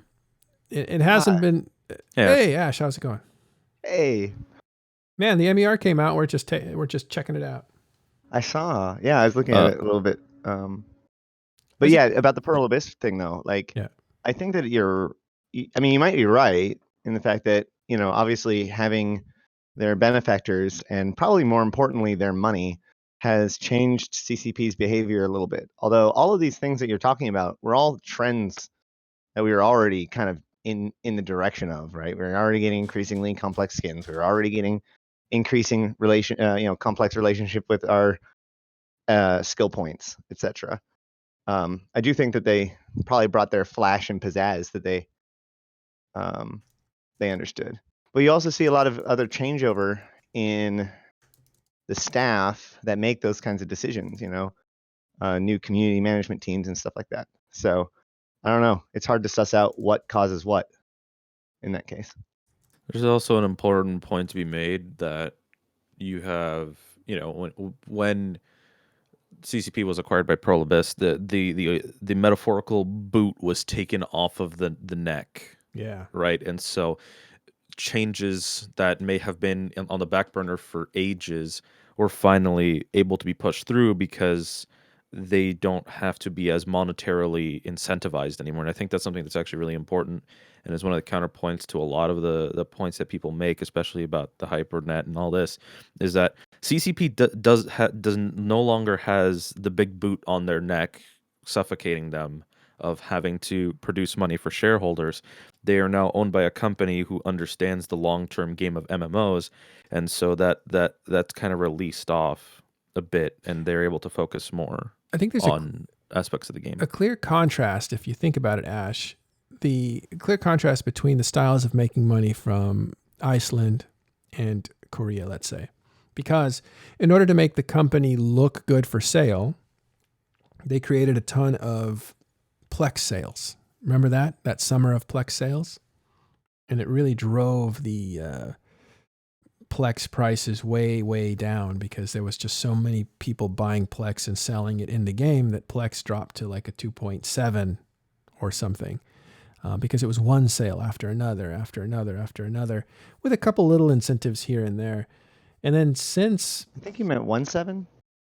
17, Yeah, because right. Oh, yeah, well, yeah, right. It was Yeah. it got to 2017. 2.3, and that was insane. Oh, no, I meant the Plex price. I got you. Oh, I'm Okay, sorry. Carry on. It was 2000, when was the company sold? Was it 2018? So back up that summer. Let's just say it was 2018 because I think that's when it was. You had I thought it was the end of last year. no, Yeah, no. or I mean, like a year ago plus a couple of months. So yeah, the end of 2018 was when we got the announcement that it was sold. So Right. it would have been the summer of 2018, the summer before Drifter Summer. Summer. We'll have to write these down. But summer of 2018, there was a lot of Plex sales, and those Plex sales drove the ISK price for Plex way down. For a long time, they suppressed it. I think that was 2018, and then in 2018 there was a notice that hey, we've been sold to Pearl Abyss. It'll take effect, I believe, at the end of the year, wasn't it? All of this sounds correct. Yes, and then I think it was. And then all of 2019 was the very first year that CCP was owned by Pearl Abyss. Right, yeah. And so they had 4 quarters already, and what we've seen is the fourth quarter. The first quarter. Yeah, so we saw the last quarter of EVE being a product of Pearl Abyss. That's my timeline. I could be wrong. But anyway, I think you've seen a difference in the way that Iceland was making money through selling Plex to players that already existed. And now with Pearl Abyss, you're seeing a different kind of incentivizing of how to make money. They're doing it more through skins, I think. And I think they're doing it through different sales for getting you into the game. Now, that might be a strategy that CCP had all along, but they couldn't gamble on it. But now that they have a little more security with Pearl Abyss backing them, now they can implement these taking more chances. So they're looking to bring in new players into the game because that if that doesn't pan out right away, they don't have to worry about their bottom line so quickly. I mean, CCP has lived on the border of starvation for a long time, right? Both sides of the border, to be honest. Yeah. Yeah, because no, they get I agree. investments and then they have to owe those investors, and so it was back and Right. forth. And I mean, this goes all the way back to the Summer of Rage, in which, basically the player base demonstrated in no uncertain terms to CCP that they were willing to take out their upsetness at the company in a way that was incredibly tangible. This is not just like, I'm mad and, whatever, and we're just going to low rate you on on give Steam. you a downvote. Yeah, and we're not going to just downvote you. Like there's thousands of dollars that were lost, or thousands of subs, I think it was, that was lost in like a week. Weeks, so 3 weeks. Yeah, and they had to fire like a huge chunk of their company. 100 out of 400. So they 1/4 the company, I think. Rough numbers. It all was this sounds correct. Yeah. So so this idea that like the player base has a very specific idea of what EVE Online is. And then even internally in CCP, we know that there is a lot of conflict over what EVE is, how it should be treated, what constitutes a good feature, what constitutes the best way to act towards the player base. And so this idea of like we've been in this kind of rut of ideas of how EVE is supposed to work. And I think that one of the things that Pearl Abyss does, coming from another MMO that is very similar to EVE Online, not as, in my opinion, not as functional as EVE Online as far as like an engine of a game goes, but way more popular of a game with like the common people, as it were. Mhm. I think that they brought a change in those pressures, such that it's no longer like, oh my God, we need to believe the player base and listen to the player base about what they do and what they want to do and how they want to play their game. And instead, we can actually get back to like, well, like let's just pretend like, in a weird way, let's pretend like there isn't a player base and just the game. Mhm. Like, how do we design the game? How do we want to build this game to work with what is going on? And also, you also see a massive increase in their interest in metrics, right? As we went Yeah. through that same summer Right. and into that winter, and then that whole, like the summer, the Drifter summer, last summer, you see constant talking about metrics, about understanding the player base, about our behaviors and all that stuff. And you're seeing changes in the way that the game plays to react to that. Yeah. You know, it's interesting that you say that they have such a high interest in metrics, but I have yet to see them do the same breakdown of losses and trade value and everything else like that to the 30 regions of wormhole space that they have. In fact, I'm looking through it here. They don't even have the faucet breakdown this month, it looks like, between I would challenge you that there's a significant difference between the stats that they have and the stats that they give us. And we have historically always said that we wanted to know as little as possible as wormhole space. And that's like a feature of that space. So it would not. Also, sorry, Yeah, go ahead. sorry. Also, we're looking right now at a map. You're seeing what you're looking at here is the faucets and the, but this is for known space, not wormhole space. So I take your point.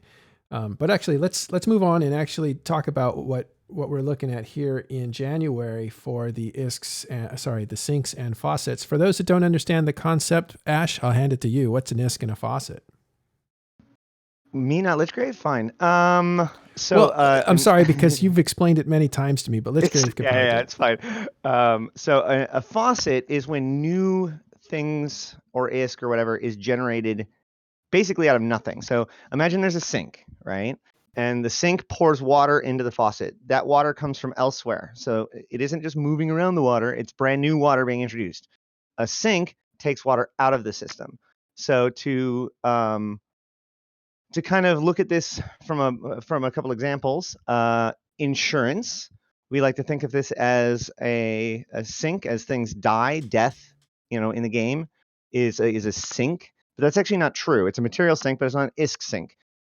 More ISK exists in the game after a ship dies than before the ship dies because of insurance. Nobody pays for that. That comes from nothing. So that would be an ISK faucet.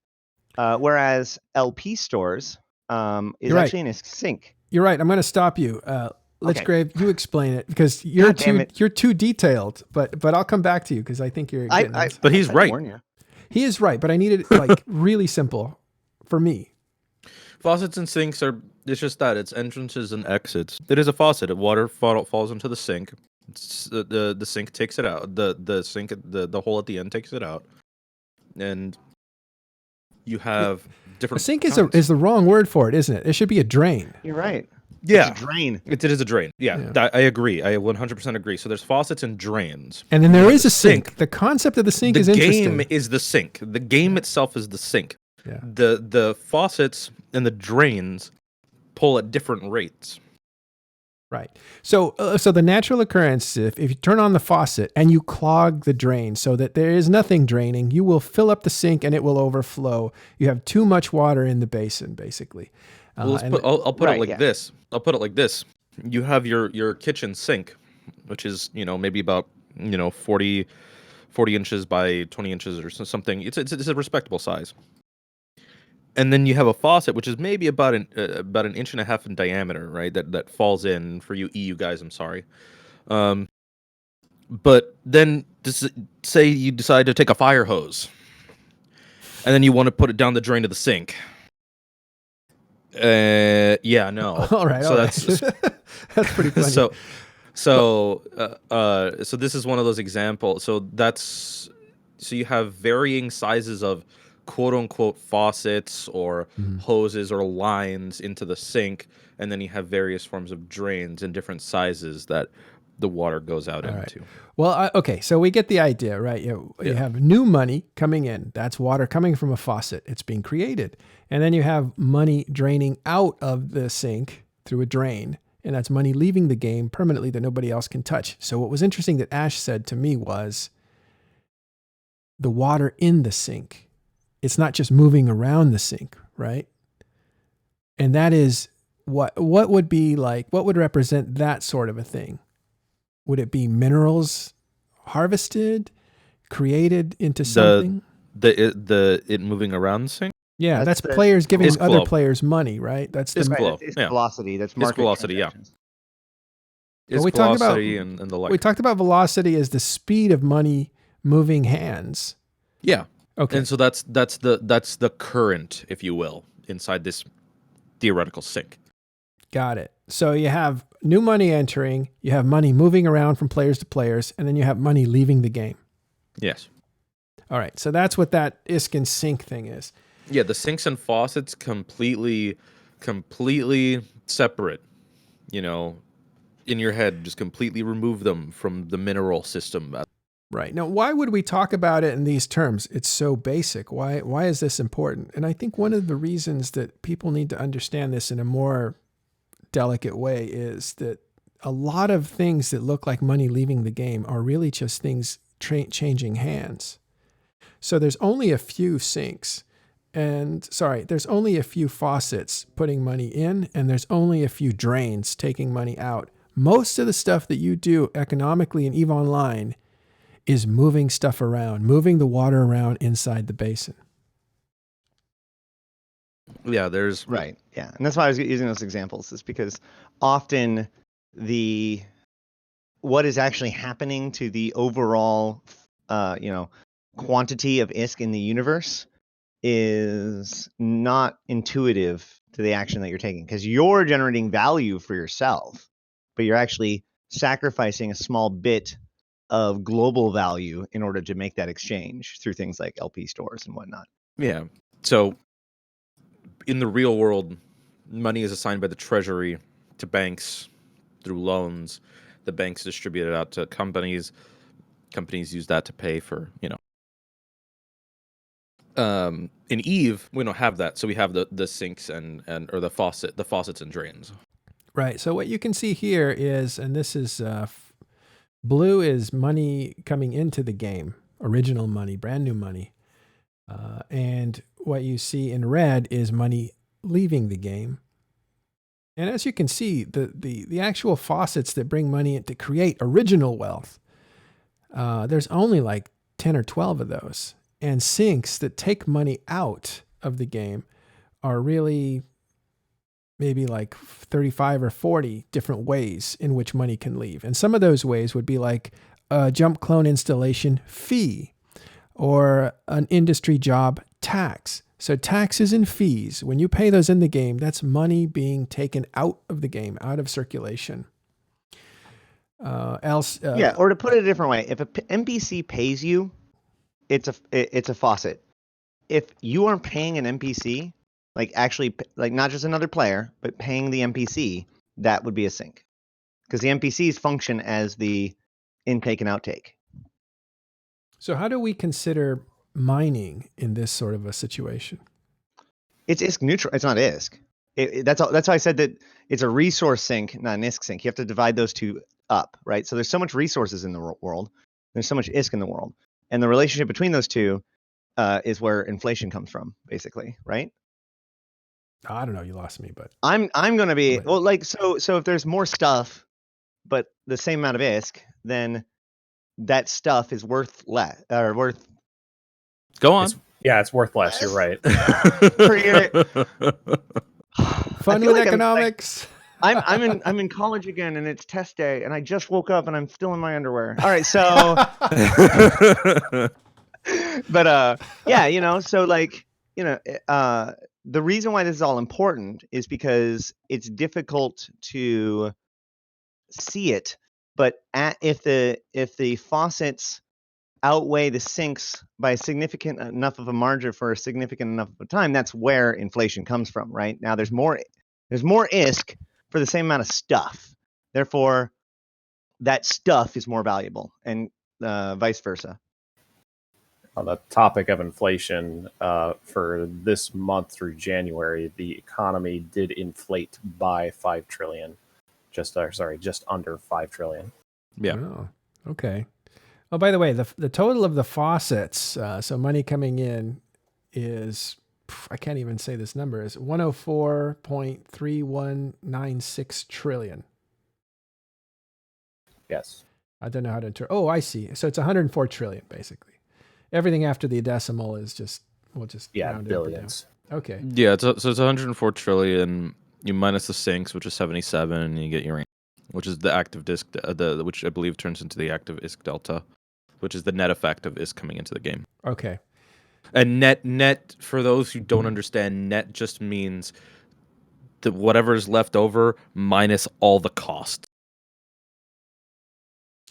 Okay, so active ISK delta is a negative 22 trillion. So does that mean 22 trillion left the game? 22 trillion is entering the game. If you did just on the faucets, so you take 104 minus 77 equals 27. So the ISK delta is the net effect of ISK coming and going with player accounts, including all GM actions. Anyway, if I look at the sinks, the drains, we'll call them the drains, and deduct those from the faucets, there's actually more money coming into the game that's leaving by a factor of 30 trillion, 25 trillion. 20. Okay. So I don't know what that delta is. I think that's the direction of. I found an article by Greedy Goblin from a year ago, so take it with a grain of, I guess, goblin salt. But goblin salt. He says there's an activist delta field that is problematic because with alpha accounts you can't really define inactive players. True. That's important because for all that we're talking about this economy, money coming in, money leaving, and all this other stuff. So the biggest way that money leaves the game is that players leave the game with it. They stop playing and all their money is frozen in time, and that money is now not circulating in the economy or being used by anybody. So that is the biggest way that money leaves the game. Yes, and that is the active ISK delta. Okay. I see. So okay. So again, and listen carefully, the net effects of ISK coming and going with player account. Does that include players? It's stuff that's so that is ISK. That is ISK being removed from the game because players unsub or whatever, or just an account goes inactive for X period of time. So that, or however many bots are confiscated, the ISK that's confiscated from bots, which, as we saw, have been seeing, is actually a pretty substantial amount. I'm not entirely sure if that's what this is. I don't know if that's a separate number. I'm going to have to go through and check. So I'm not going to make that assumption quite just yet. If they're considering players as part of that delta, then that's an interesting thing to look at. This is player accounts. So these are character accounts. Mm-hmm. Let's just put that on the floor because they can never take into account the exact amount of players. So this is just accounts. So, remove players and replace it with alts or character accounts. Yeah. Interesting. Very interesting. And again, when players leave, they put their money in stasis. They leave and their money stops moving around.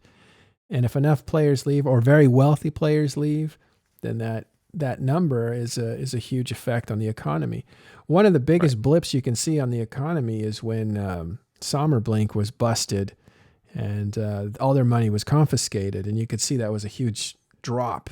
Immediate it was like drop. a 5 or 6% total drop. Yeah, I don't know if we have a picture of that. I will go look for it. But it was a huge drop, and so when a big player like that has trillions decides they're going to stop playing or gets banned, that will also impact the economy a little. Yes. Money supply over the years, and here is. They have it usually marked, I believe. Yeah, they I believe do. It specifically says Summer Blink. Well, this is I want ISK. I want ISK getting. Okay. Yeah, I want ISK. You can see the IWI. That's I want ISK. Yep. I'll get it even tighter.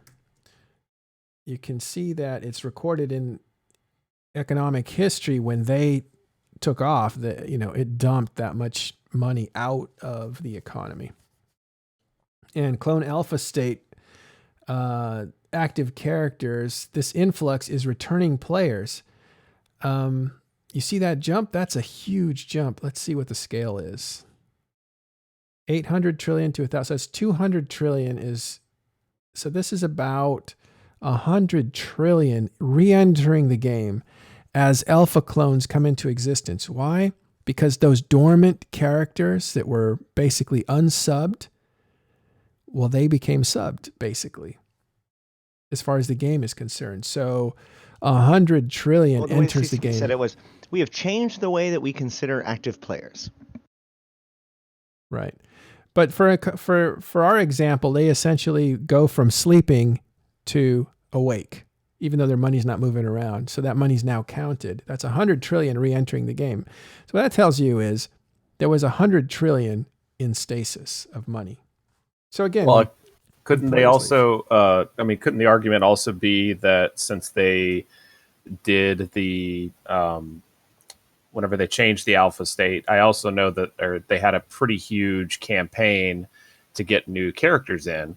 So I wonder if maybe that's just a bunch of people running a bunch of missions and having a bunch of ISK sitting in their accounts. Actually coming back and activating. Yeah. Oh, so character corporation, that's the difference between the colors. Let's see if I can get back to that.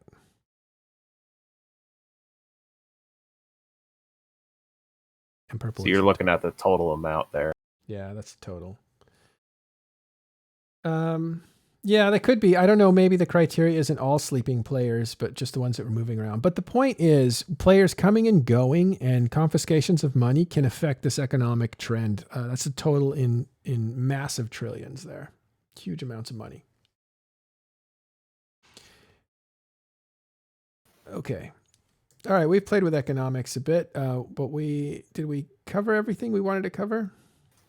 I was more curious as to why they didn't include the faucet breakdown this month. In previous months, they've done like the faucet breakdown of commodities and the faucet breakdown of bounties. And I was kind of surprised that they didn't do that this month.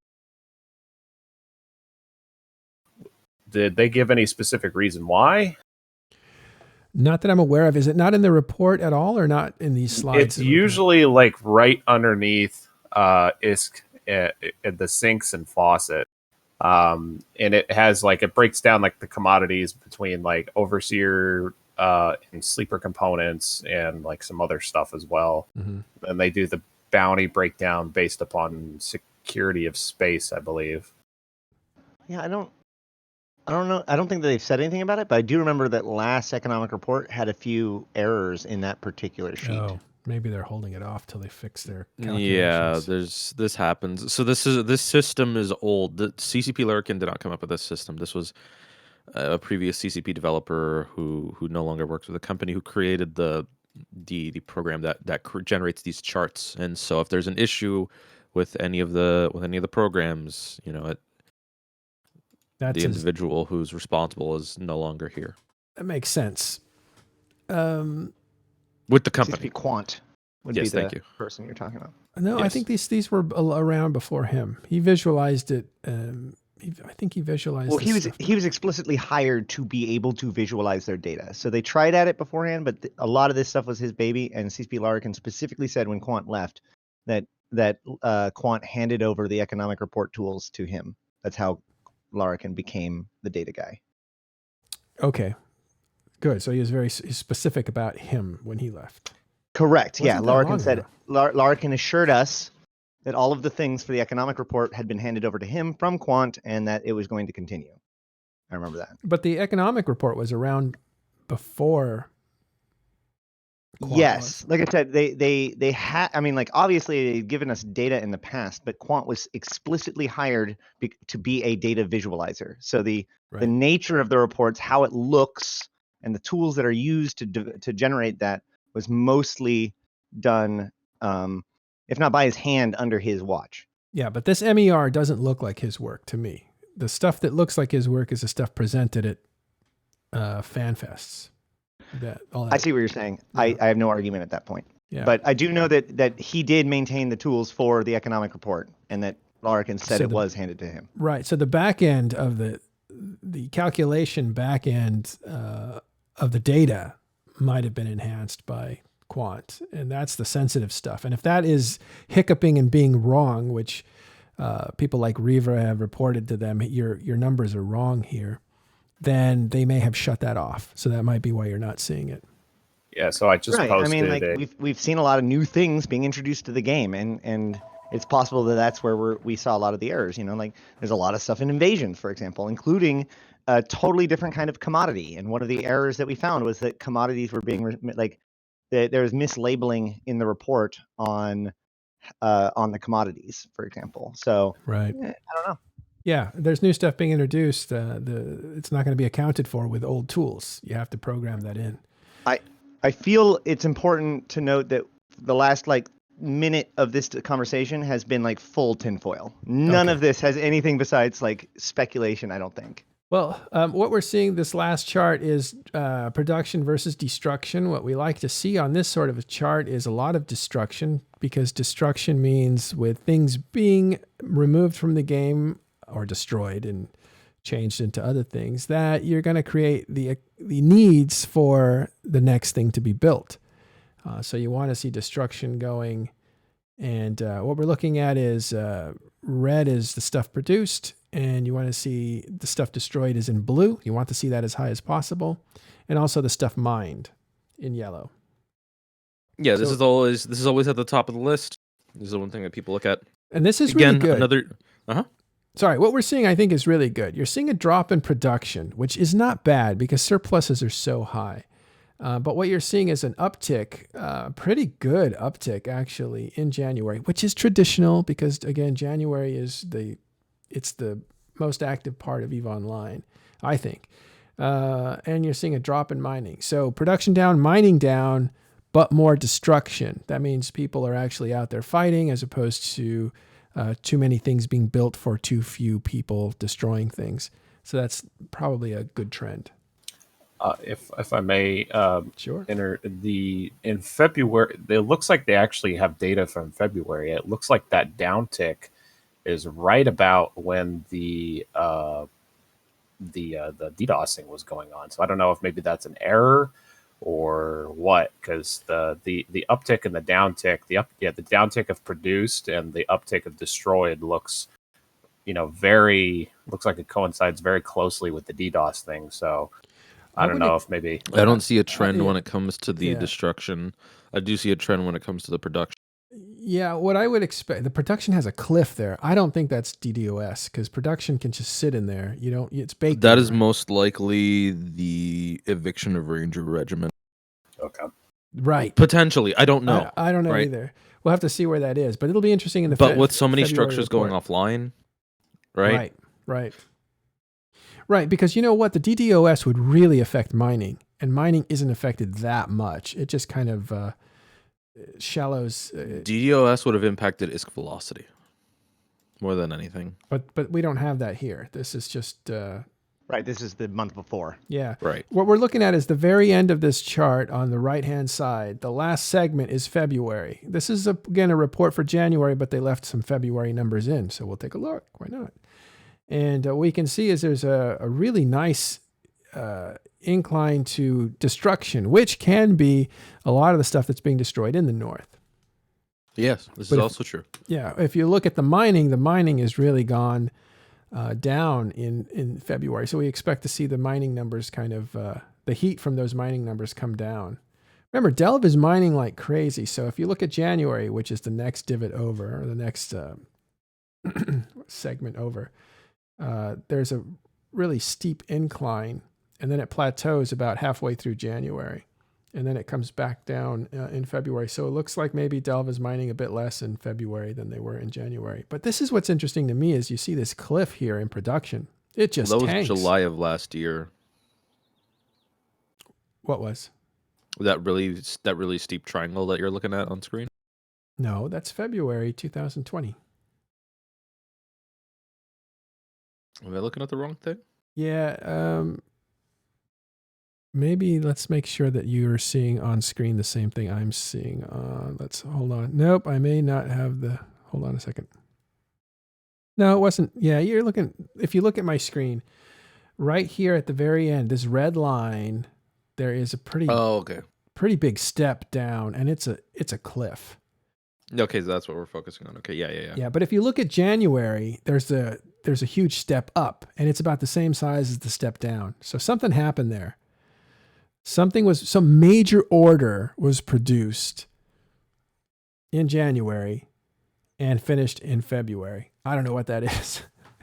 It may not be related, but they look about the same size. We saw the announcement of Imperium going to war, and we also saw the the sacrilege and the typhoon. So, but they're warring with typhoons. Those are cheap battleships. I don't think that's it, unless they created tens of thousands of them, which they might have, but I don't think it would account for that. Well, it could mostly be in the sacrileges. I mean, that's only how much is that? What, 250 billion isk? Yeah, I don't change. Less? Yeah, about 250 to 300 billion isk. So yeah, okay. So Twinsley, I know Twinsley. He says the production thing was goons going to PF TAC and producing all the typhoons there. Yeah, so.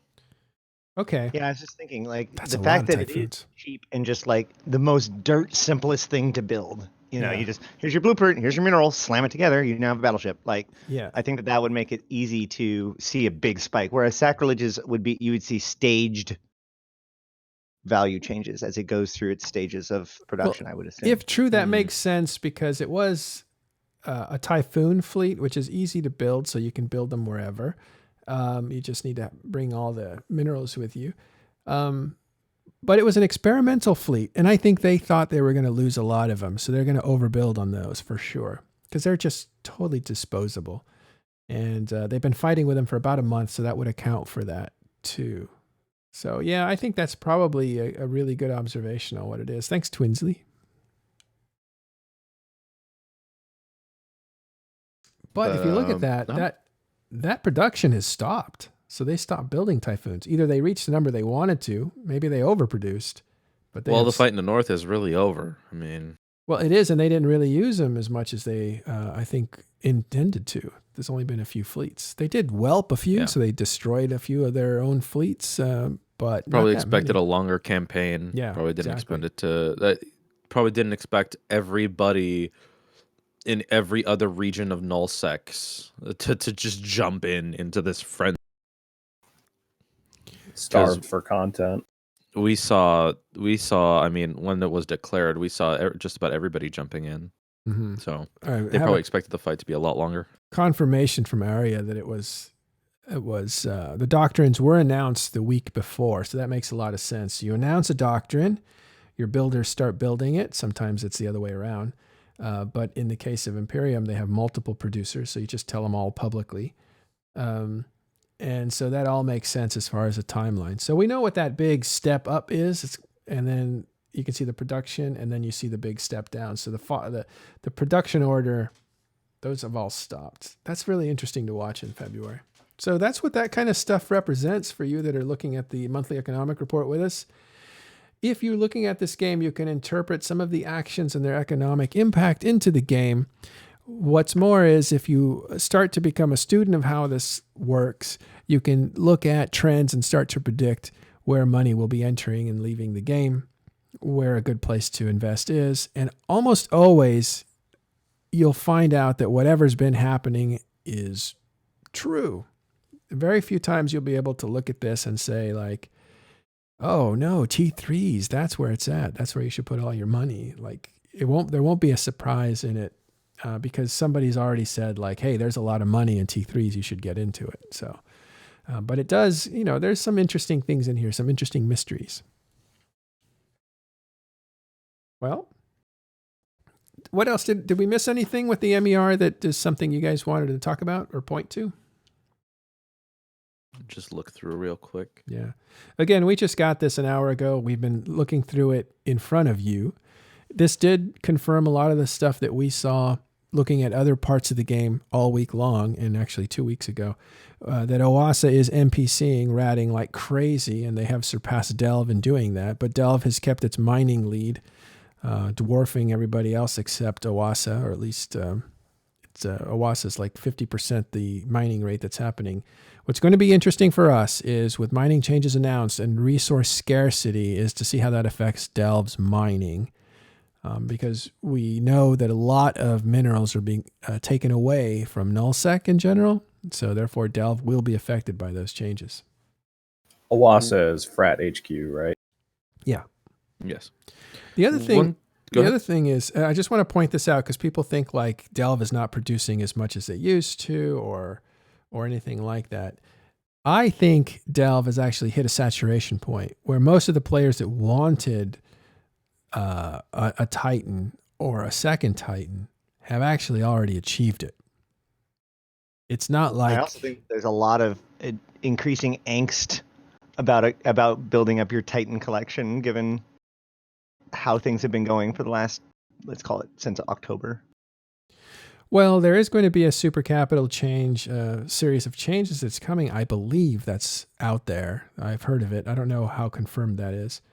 And they have expressed the need to, every FC that you talk to says, yeah, capitals are out of whack. They're the only force multiplier out there. They need to be, they need to have more force multipliers, and you need to take away and nerf the super caps. I think there's going to be, if not already, a reduction in tank for super capitals, right? Is that announced? I think that's the change. Or coming? Yeah. It was EHP nerf. That's what I... Wasn't it your guys' show? Yeah, I think it was. I think a lot of stuff goes through this show, man. I don't remember it all. Literally have no notes. I'm going all off memory, which is not great. Well, I will confess this week has been super busy for me, so I haven't actually been able to catch up with the CCP Rise interview myself. But from everything that was reported to me, it was an EHP nerf that was coming in the next month or two, I want to say. Yeah, it's right there. Arya says, he's my brain today, and usually. CCP Rise said they were looking at EHP, so it's not announced. It's just, that's where they're looking. So no details announced yet. And so what's an EHP? Effective hit points. What does that mean for a super capital ship? It means if that is lower than it was before, then you are more easily destroyed. So I think what they're looking to do is to make them harder to produce and to destroy more of them. So what you're seeing with some of the mineral changes that is happening is you're making minerals harder to get where these things are produced. Therefore, the rate of producing them slows down because now you have to import what you need to produce these things at a high rate. So on the one hand, you're slowing down the production of supercapitals. On the other hand, you make them weaker so they can be destroyed more often. And that's how you bring these things over time back into balance. So selling a capital ship might not be the best time to do that since it's kind of at an all-time low. And these things will get harder to build and more of them will die, so they'll be rare. The holding on to a capital ship might be the thing to do. Super capital, that is. Yeah, so if you win one on the Hypernet lottery, if you win one in the lottery, just hold on to it, and then 6 months from now, you'll be able to double its price. Yeah, on the Hypernet. If you send me a super capital, I'll double it. I'm going to entice you guys. Should we give away another Titan? Is it time? Like, has enough time passed? Oh my God. It is in the spring. We are coming up on our 4th year. Talking in Station's anniversary is in April. You're telling me you didn't have enough fun with how the last one turned out? No, it was a pain. It's just, oh, never mind. That's what I thought. Yeah. No. We have other stuff too. We have faction fortizars, vendettas. These are some of the things that we have in the, it's what we use as gold. We put things in, it's my money, so I put it into things that might hold value. And I think a vendetta would hold value. The actual shortages on minerals is great for anybody who's holding something that creates a lot of takes a lot of minerals to be created. more minerals or mineral prices going up is not only good for new players that need to farm in order to make their little money to get their selves going in their career, but it's great for anybody who holds money in something that holds minerals, like a vendetta. Right. This goes back to one of the conversations I was having about this period of scarcity and whether or not it would unduly affect new players. Like, if you need to scrape together enough minerals for a caracal, you can probably do that. If you need to scrape together enough for a Nyx, that might be more tricky. If you need to scrape together enough minerals for your fleet of super capitals, you're going to be feeling it. Yeah. Yeah. So we shall see.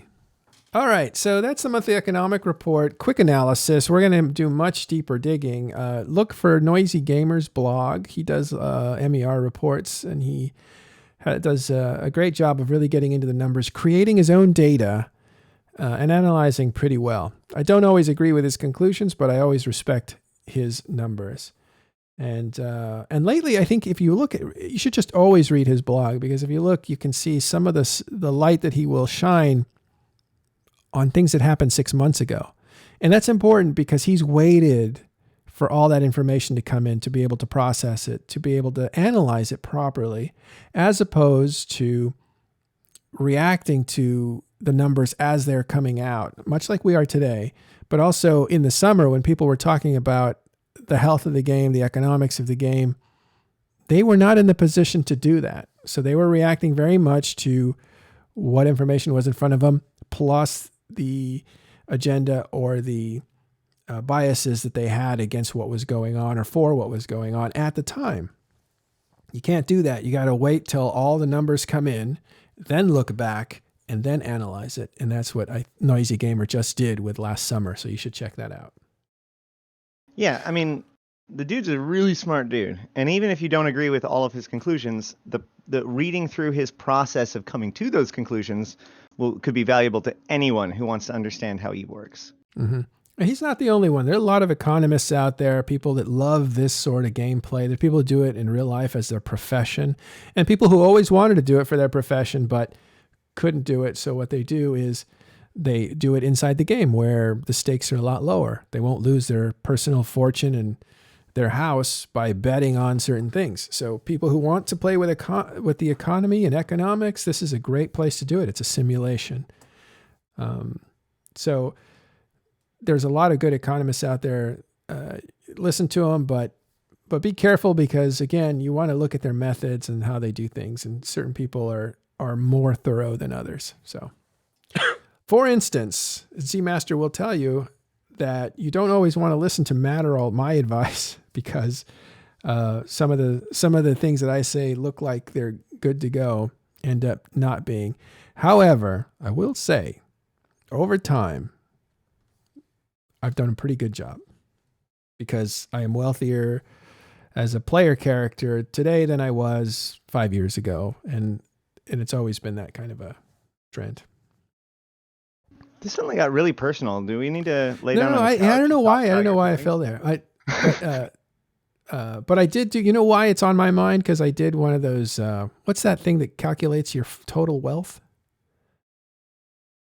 Eve assets. Eve assets. Yeah. J assets. What starts with a J? What is it? Eve assets. Speaking of which, assets. I will just, as a plug, if you do not use Eve assets to track your stuff, you probably should. And the sooner you do, the better you are, because every single time you pull your info, it stores the value. And so I think this is what Manuel is about to be talking about. There's a graph that you can watch all of your assets and values and other stuff change over time. So I can now go back and look at like 3-4 years of my Eve history. Yeah. And that's only because I have maintained my Eve assets. Oh my God. And you made so much money in these, the high sec NPC stuff, haven't you? I've seen your trajectory. Stupid amounts. Yeah. You're on fire. Keep saying it, man. Every part of this game has ivory towers. It's your choice to climb them. Right, yeah. It's about activity more than space at this point. That's a great way to put it. All right, yeah. I was saying it did get personal because I had done that recently, and I had seen like, this is good. I'm much more cash poor than I've been in a long, long time. But the assets are all invested and those are going in pretty good directions. I think where I'm invested, things are going well. There's a few things that are sitting there waiting for their tide to go up, but whatever. This is just a game. It's money. The money needs to be used for good. The money should be used in order to produce something that's good, like a training school for people to get better at flying so they can participate in the game more. I think if you can take money, if you can take a fortune, put it in a place that is helping players get better at the game or more players come into the game, then you're using the money in the right way. That's all I got to say about it. Okay. The ISK must flow. That said, we are open for, what do you call those? Not fellowships, but when somebody donates a ton of money. Patronage. But now there's another word for it. I forget what it is. It's where you actually like I forget it. There's a word for nice. it. Shoot. Foundational stuff, you know, where you say like, I want a wing on the library, so I'm going to donate $10 million. Philanthropy. Yeah, we're open to philanthropy, talking in stations. If you want to dump money on us, we help players understand the news. We want to make sure that players know how to fly, and et cetera, et cetera, et cetera. Not going to say no to generous donations from people who just have too much money. Okay, Ashterothi? That said, one of the things that I have found is that in general, people are super open to that, right? Like, I mean, I think that on some level, people understand that this is their video game, and the success of the video game is how entertaining their hobby is. And so I have found that there have been lots and lots of people that are more than willing to donate, give, whatever, large amounts of ISK in order to ensure the success of people who are making the game better. Like I've straight up gotten many donations with a note that's like, you know, you're teaching people. I like that. I want to support it. Here you go. So there is a lot of that kind of energy within the game. I think a lot more than what most people would appreciate. Sure. That's a big portion of TIS was just given to us. Do we really need it? Do we really need the ISK? Says Red Thoughts. The answer is no. Like, I don't think you need ISK for, I think for players like myself, maybe Ash, we've been playing the game so long that we don't need the skill points. If anything, you could shave off skill points and sell those if you really needed money. If I needed money, I would sell a character or two with hundreds of millions of skill points. Sorry, is that right? Yeah, hundreds of millions of skill points. There's no need for the money. The money is just, the ISK is the means of doing something in a big way. Now, if you're playing the game, that means buying a fleet and whelping it over and over and over again, or buying a structure and hoping that nobody destroys it, but it probably will get destroyed. So the money can actually just come and go without any real benefit to it. The reason I have so much money is because it's just not used on a personal level at all.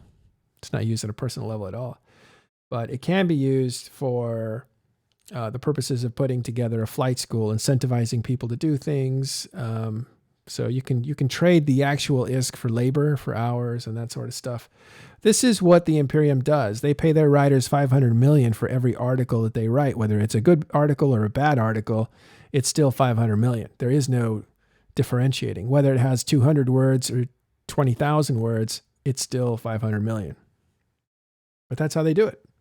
Why do you think they're able to produce one article after another, after another, after another, after another?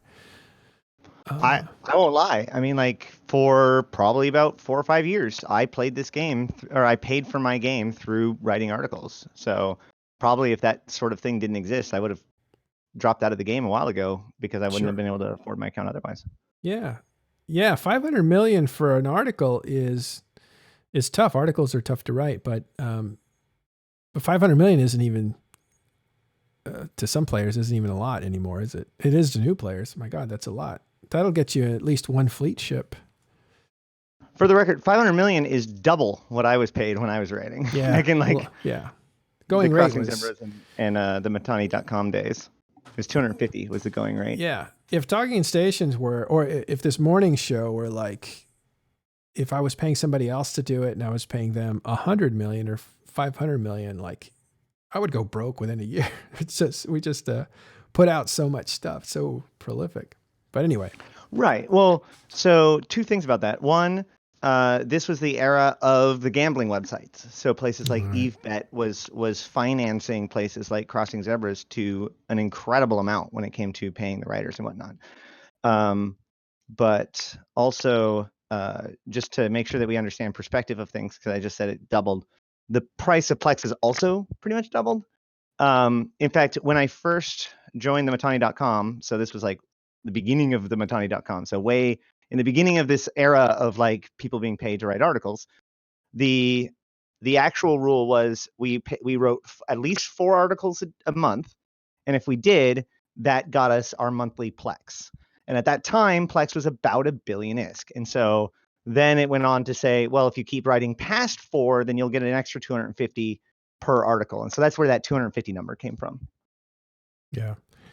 Yeah, and again, I think Tiger is right. 500 million for a new player is astronomical. I remember writing, hey, there's this accounting skill that's 4 million ISK. Is that possible? Is that a typo?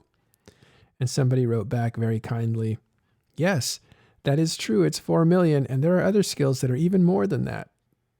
But that was my perspective. One of my favorite new player complaints is the guy who complains that it's going to take him it's going to be 4 days for me to train this skill. I can't wait that long. I'm like, oh, dude. That is a long time for a new player. He's wanting to play. 4 days is like, what are you doing to me? So the perspective is completely different for newer players. And a new player can actually write, although they don't have the confidence to write about EVE Online. That's the biggest problem.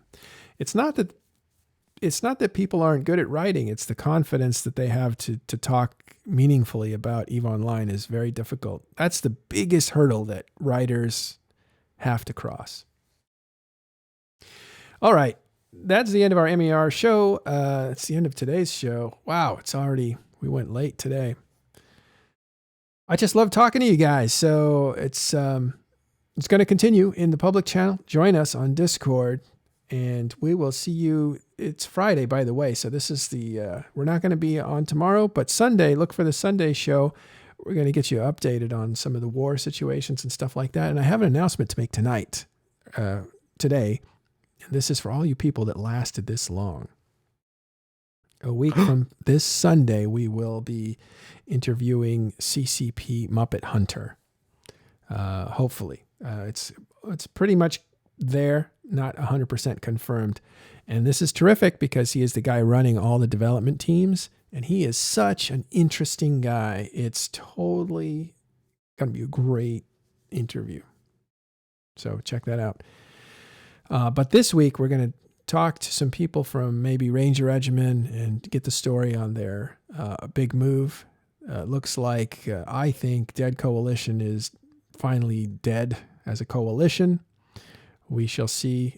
Sword Dragon looks like has lost his influence since the Chinese contingency of the game has decided to do their own thing. So this is all very interesting. We're also in talks with Miss Rabbit. So we'll see if we can finally entice her to show up on Talking in Stations. We know she has her own show. And lastly, we're looking into translating Talking in Stations into Chinese. We're looking at it. We're going to experiment with it. This is something that you could throw ISK at if you hire somebody to do the translations. That's a good thing. So we'll see what happens there. Lots of interesting stuff going on. But thanks, guys. I want to thank you for showing up. And Lichgrave, Ash, and Tiberius, thanks for hanging out with us. Anytime. I'm going to go ahead and raid. Who should we raid, Ash? I saw Torvald was on. Torvald's on. We'll do that. He's a good guy. We've been raiding him all week, actually, and it's... well, if that's true, then Tamaya Cowboy is also still on. This is also true. I've already selected. So next week we'll do Tamaya. No, yeah. No, I mean, yeah. Yeah. Either way. Okay. All right. Thanks, everyone. We'll see you. We'll see you Monday, but check out the Sunday show, too. Take care. Bye. 07.